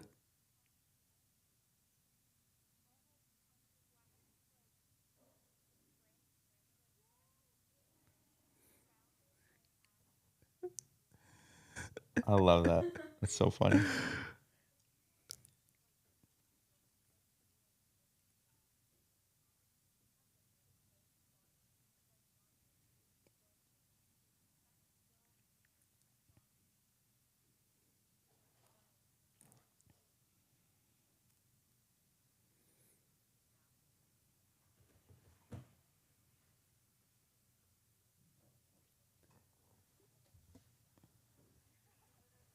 That's incredible. Joey, are you any good at knitting? No, I feel I'm like just. I need to get into it. What is it? Oh, crocheting. How Should dare we? you? How dare you? Should we have an artist crochet night built into the Anthem network? You can't see it. Diana and Gio just look at us like, yes, crochet.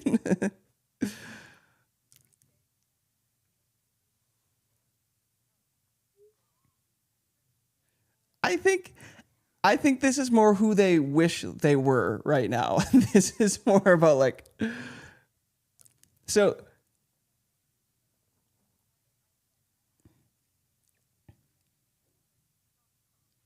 so Ashley, this might be your opportunity to combine your Bible study with a little crocheting opportunity. You already have people that you know might be interested. Or Aaron. Aaron, you could jump on this too if you want.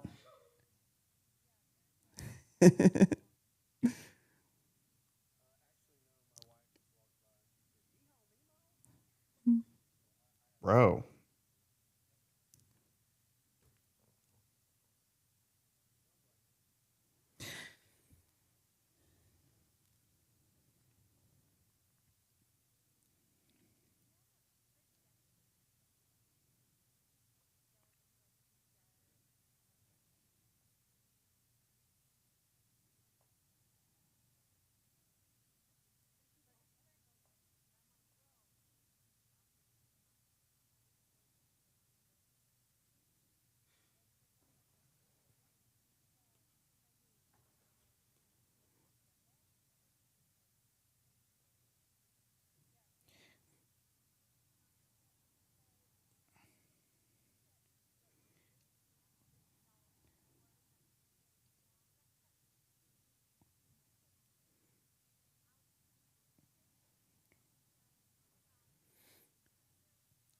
Wait a second. Wait a second. Is this chick the one that does the mom Facebook posts? I think she.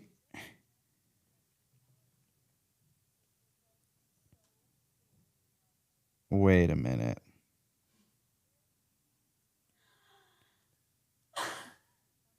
It's a great song. Okay, now I have to look this chick up. Does she just do it on?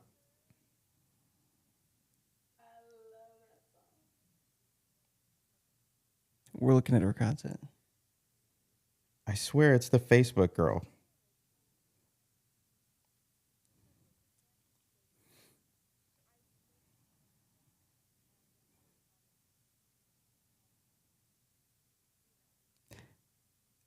These are some wild sweaters. Like they're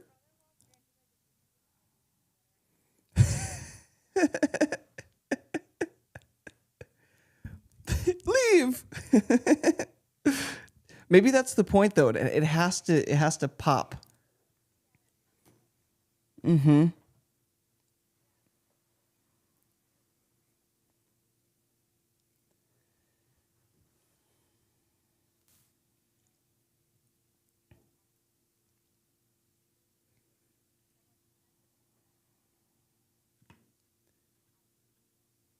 Funny.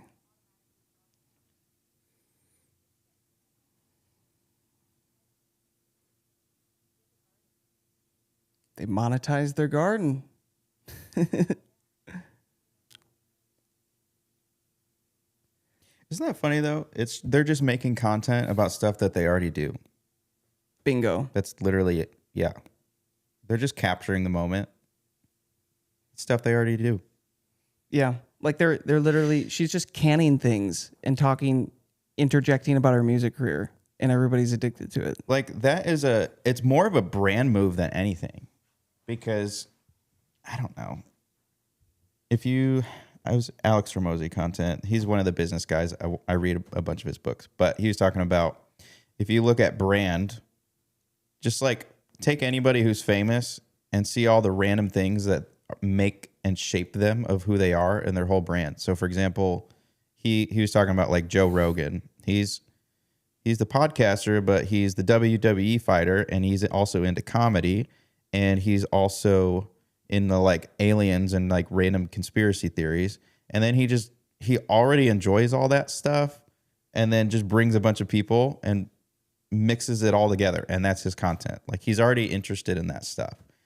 So like, and we talked about this too, like for example, personally, guitar for me, music business. And then my side project, which is what I bring Diana in, and we do like coffee reviews, and it's completely off the wall. We already do it. We've already like loved traveling and going to coffee shops and stuff. So it's like, we might as well just like make a thing out of it. And so it's funny because for my personal brand, on the music side, it's like 98% men. They play guitar. And I would argue that our coffee brand is like 50-50, men and women. So that's like, for me as a brand, that like rounds me out a lot, because for me, it's like everything's super serious, guitar, yeah, rock and roll. And then you have like this coffee and pastry review thing that's like, it's off the wall, but it adds, you're getting thumbs down from Brantley. Brantley's in my guitar school group. Joey's he hopped over to the Anthem network. Huh? You're a sophisticated croissant reviewer? Yeah. Connoisseur. Croissant connoisseur. Joey walks into a coffee shop and everybody behind the counter freaks out because they're like, he's here. We need a good review. No, someday. Not yet. Someday. And by the way, they started that because it's a beautiful way to write off an aspect of your lifestyle. Bingo. Right? Because now they can go to coffee shops, not for music. They can just go to coffee shops, get their coffee that they want, but they can make content around it. Or they could, I don't know, fly to Italy and try all the best coffee shops. And, oh, hey, maybe pretty much that whole trip is a write-off because it's incorporated into my brand and who I am. So you're technically making money from holding on to money by writing things off that you were already going to do anyways. This is for entertainment purposes only. This is for entertainment purposes only. We are not CPAs. Yeah. Yeah. She's got 2 mics.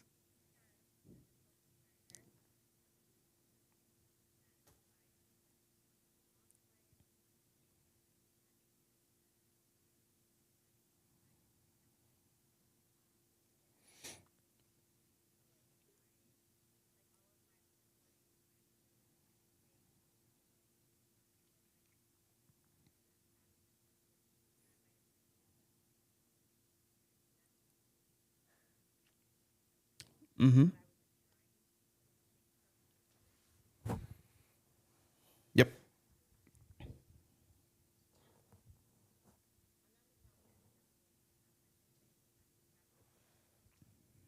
Entertainment purposes. Yeah. We are not legal counsel. We need like that thing to flash up on the screen. Yeah. Yeah.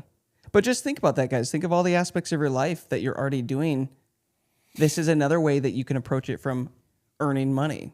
It's just a different perspective of I'm holding on to the money that I have, but not having to give it away. By doing the stuff that I'm already going to do anyways, that I already enjoy doing anyways, I might as well incorporate that into my brand.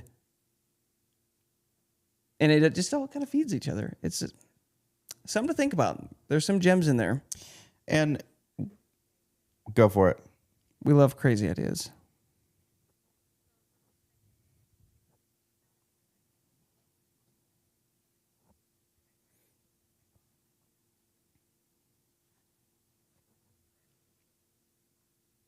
Cool.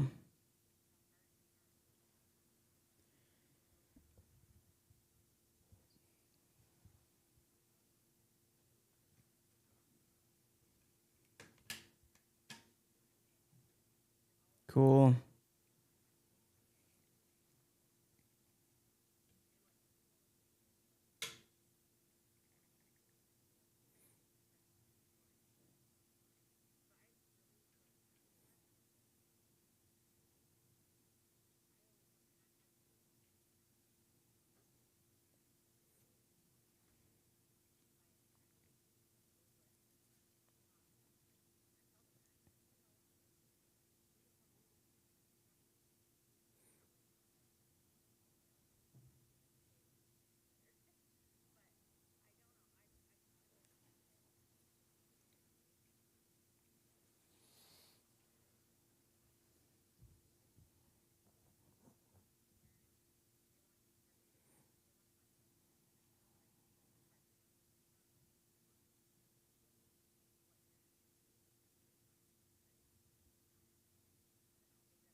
Mm-hmm.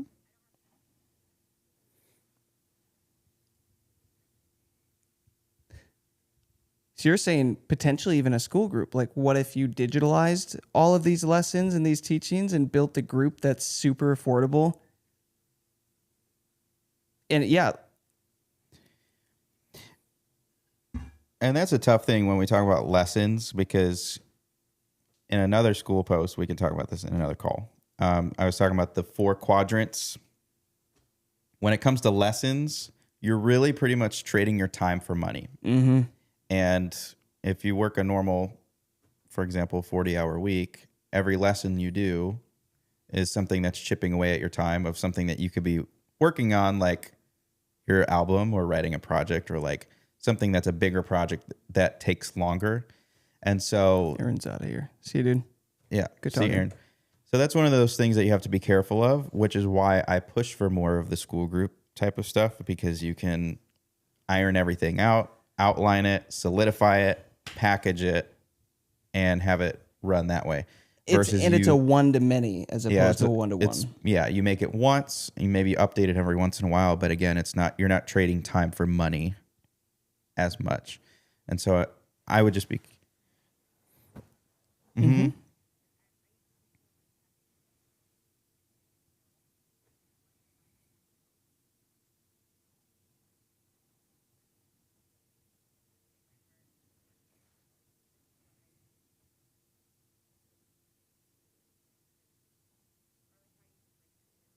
Mm-hmm.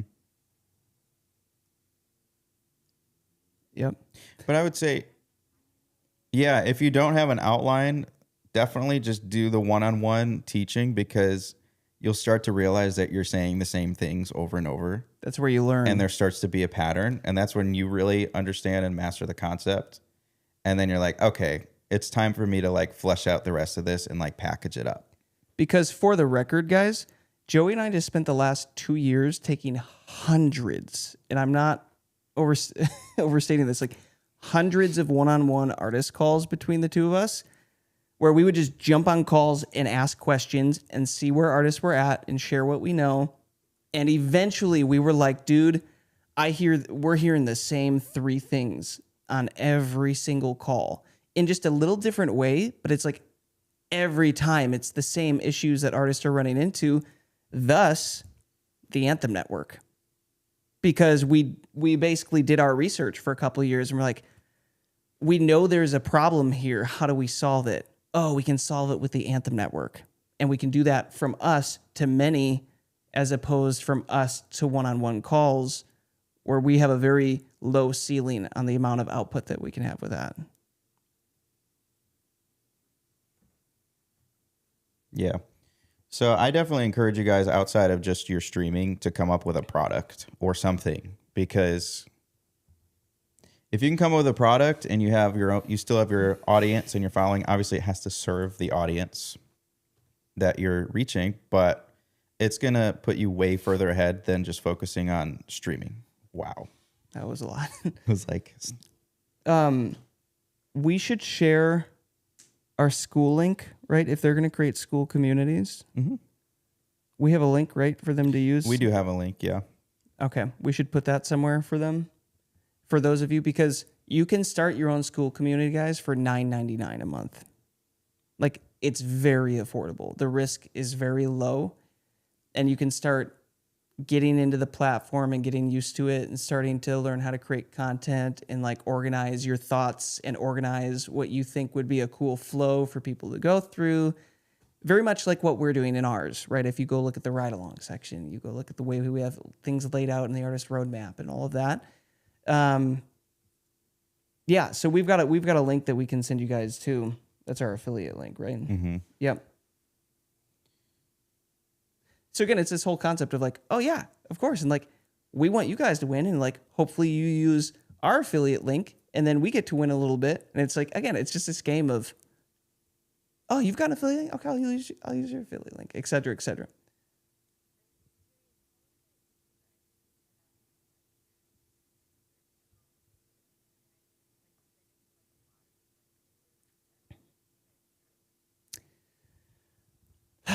When did we launch it? It had to be like October. We launched it in October of last year. Yeah. And yeah, we launched it. We really didn't have a whole lot of content even in there. I think we started to maybe populate some things in the roadmap at first, and to take like, hey, here's everything we know about Spotify, and starting to make these courses and stuff, until we finally felt like we had enough value in there that we're like, okay, now we have something where someone can immediately come in and get value and learn something that they didn't have. Now let's open it up. Let's make it really affordable. And we're going to do our first call and see if anybody shows up. Well, I don't think anybody actually showed up for our first call. So Joey and I... We deleted that one. No, I think we recorded that one. As it was me and you. Yeah. we just wung it. We're like, well, let's come up with a scenario here. Wung it is a fantastic phrase. We wung it? Wung it. I don't know. That sounds so funny. We decided, we're like, okay, we're going to do a topic called starting from zero. We're like, okay, Joey, Jason, let's talk about what would happen if we had to start over from zero tomorrow. And that was the first thing. And we just talked as if other people were on the call. And then we posted that one.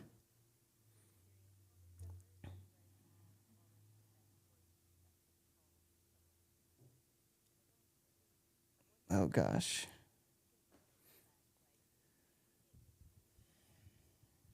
How many people show up? Well, there's... Yeah, because the other thing is like you have scheduling issues. Like I'm running into that as well, like in my guitar group, because like I'm meeting on Saturday mornings which is usually the day before. For example, for worship guitar players, a lot of people practice the day before. So I started on Saturday, and there were a lot of times where I'd get like one person, like one or two people. Like Brantley is like a regular. He jumped off the call, but he shows up like every Saturday, and it's like literally two people, and I have like 192 people in there. So like, but the thing is like, they're basically just getting a free one-on-one, one-on-one. Yeah, it's like you get, if you show up, you get the value, and I kind of like that it's a smaller group too, because you can like focus on each person's story or whatever. I might have like 2 or 3 people join, and I could just rotate and just ask a blanket question, and then like each of them can answer, and it's still a small group feel to it. I don't know how we're going to do this Anthem Network group with 100 people in one call. You know, there's even just look at the ratio now of like who jumped on this call out of 50. Let's say like 8 of you, maybe 9 showed up out of 50. Yeah.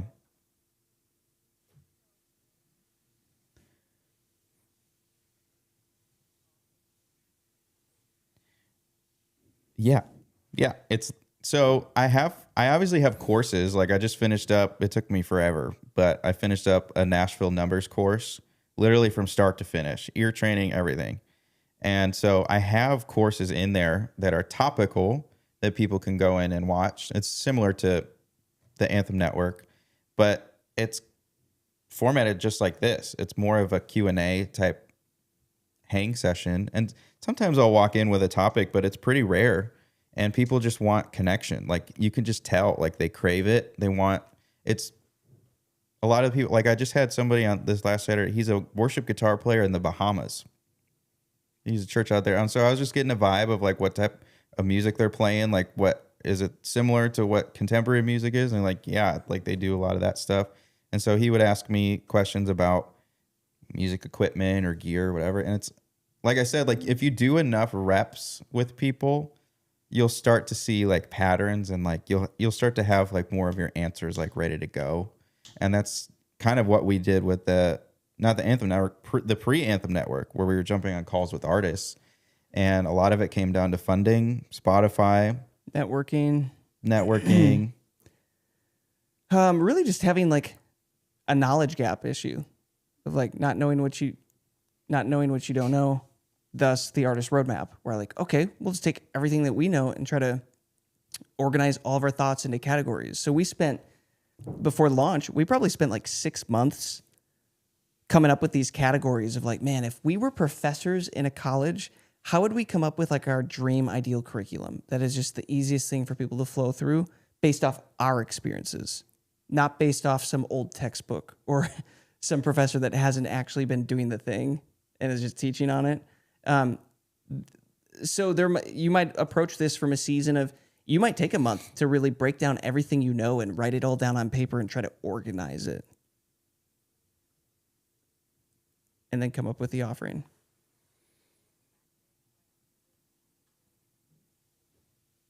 No, I wish. I wish they could. No. I'm actually surprised they won't let us.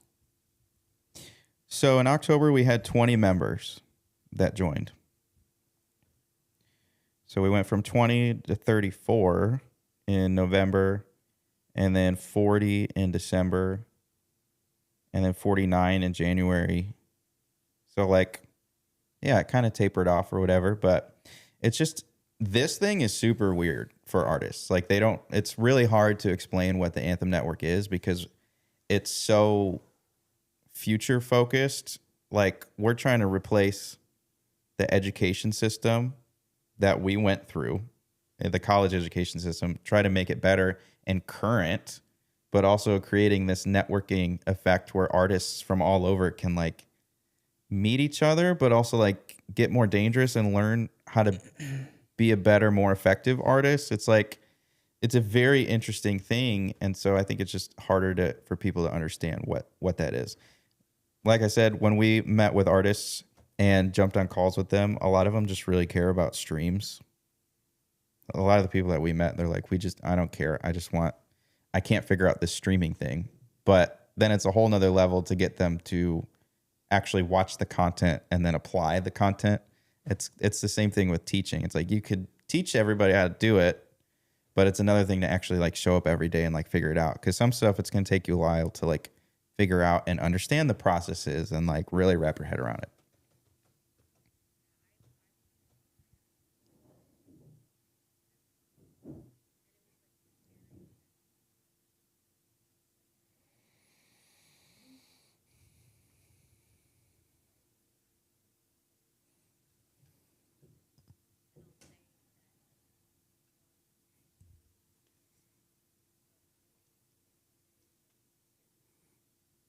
I think I know what you're talking about.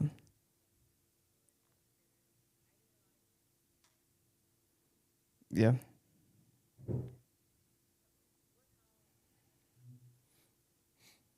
Yeah.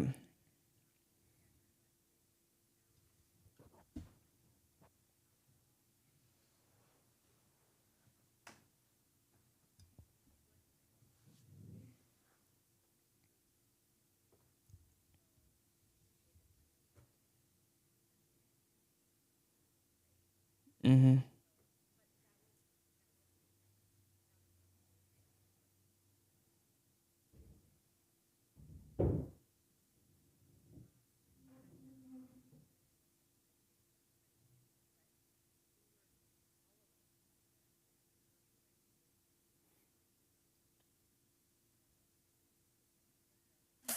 Yeah.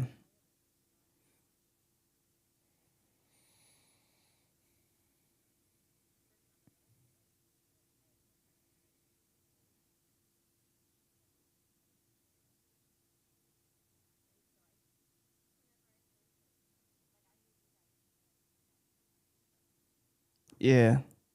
Yeah.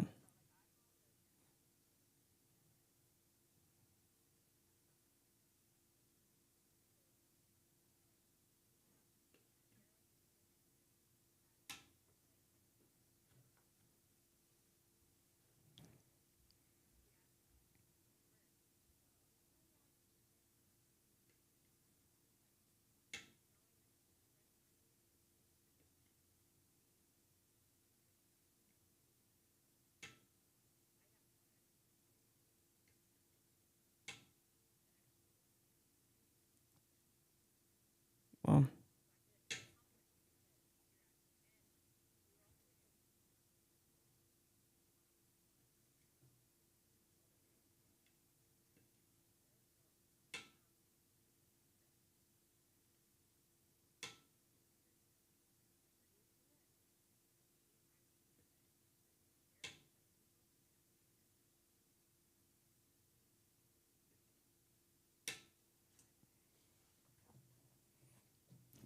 yeah.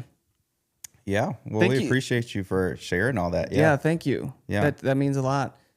That I mean, that's what we're aiming for. So that's super cool to hear that because there is always this voice. We talk about this a little bit in like oftentimes in my head too of like, oh, but we could be doing more. There's more. There's more. There's more value that we could be giving.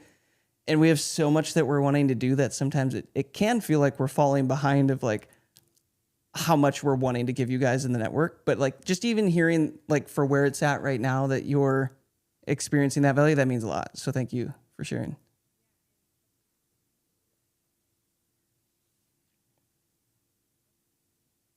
Mm,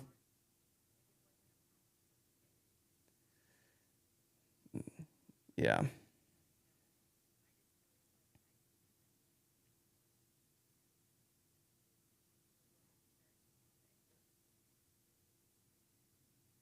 Awesome. Incredible. And you touched on something there too about how you got in contact with the network and how you joined. It sounded like two other people had to somewhat confirm with you, or at least it had to come from two other people that they were part of the group or working with us or whatever that prompted you to like look into it more.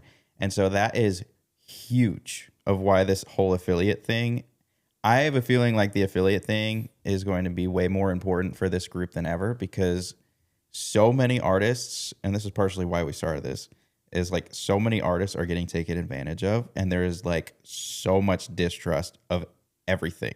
Yeah. And so artists can really only trust the people closest to them. And that's why, like, like if you guys really want to help us out and help us like build this network, obviously you guys will make a commission from it, but like it's a trust thing more than anything. Like we can make a ton of content, post it on the internet, but still like it takes that last final confirmation from a friend that like really gets people in the group. And it's crazy because it's like we've done as much as we can with there's a free trial. It's like if you don't like it in 6 days, you can quit and nothing happens. And then at the end of the day, it's like even if you get past the free trial, you didn't spend thousands of dollars. You spent 10 or 15 bucks. And it's like we've got artists spending that on Chipotle multiple times a month. Yeah. And it's like, yeah, it's like pulling teeth. So it means a lot for all of you guys watching to confirm with your friends. And yeah.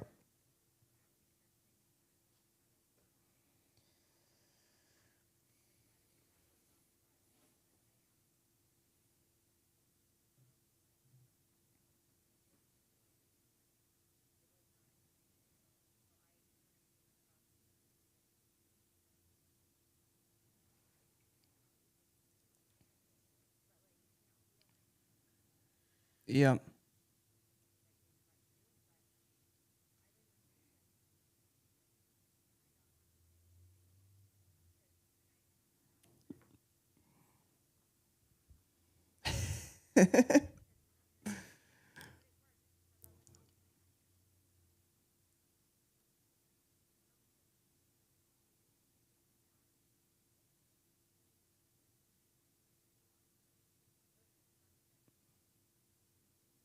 Yep. Mm-hmm. Yep. Yeah. Use the affiliate link. Again, if you guys are getting value out of it, it's set up in a way. Let's just give you an example here, guys. Let's say you're doing the yearly subscription right now for $100 a year. If somebody signs up for $15 a month, what's 40% of 15? It's probably around like $6 or something like that. You'll be making $6 a month. 6 times 12, $72 a year. That basically paid off your whole subscription. If you get 2 people, you're making $40 a year. If you get, the more people you invite, and again, as the community gets more and more full, and the price keeps going up a little bit, that keeps turning into more as well. So it's like our genuine hope is you guys are able to start making some consistent revenue as well from just the value that this group is going in. Again, you guys showing up is also bringing value to us for these calls. So it's kind of like, again, it's just a give and a take. You know what I mean? We don't have to be the only ones winning here from the community. So that in combination with your community, and again, if we summarize this call of everything that we started with, it's like the affiliate with this network, sharing it with your friends, combined with this whole concept of you creating an offering, figuring out who it is for, whether it's for artists or whether it's for fans or community, whatever, and just trying to solve a problem. This could change the whole game for you guys. So that's our hope. That's our hope from this call. It's a long call. This is a new record. We broke a record on this one, guys. No, this is good. This is great. We talk about this anyways, so we might as well do it in front of you guys. Yeah, I think this might be worth, in a few weeks or something, circling back, or even in the community section in school. Share with us as you guys are going through this process. Oh, what could I do? Here's my skill sets. Here's what I'm thinking my offering could look like. Share that in the community so that Joey and I can read through it and other people can read through it and give honest feedback of, oh, this is pretty good. I would tweak it a little bit like this. I would do this with your offering. I would do this with your offering. And we would love to start to see you guys launching your school platforms and running with this. That'd be really cool. So just keep in mind, you have access to us in the community. And then one more reminder, this month is our little campaign, our little competition. Whoever gets the most people invited into the network gets a $100 bonus. So basically your yearly subscription is free. So in order for the person to count, they have to clear their free trial by the last Tuesday of this month, we will pick whoever the final person is, whoever the winner is. Yep. Well, guys, that was a lot. Also, if you're watching this, if you're in Nashville, we just completed our setup, our podcast setup. We have a couch that Diana is currently sitting on that is for you. If you are an artist and if you want to come hang out. There it is. There she is. She's off in the corner. Yeah, so if you're ever in Nashville, we do these calls Inception. We do these calls every Tuesday night at 7 p.m. If you're planning a trip to Nashville and you ever want to come hang, you might be the subject of the call. So come prepared. We're like, yeah, I'm going to come hang. Like, yeah, we're going to put you up here with this couch. So if you want to be a part of it, in-person chat, DM us. And yeah, I think it'll be fun to get some people here in person. Yep. We'll be doing interviews. I'm tired of sitting next to you. Okay. So, okay. We need some space. We need a couch between us. Yeah, Yeah. Well, guys, this was a long one. We hope you got more value out of this than the time that you gave to be here. Again, thank you for paying us your attention. Hopefully there's some good stuff. We will see you next week, Tuesday night. Until then, you can catch us in the community section. Cool. Thanks, guys. See you later. Outro music. Anthem.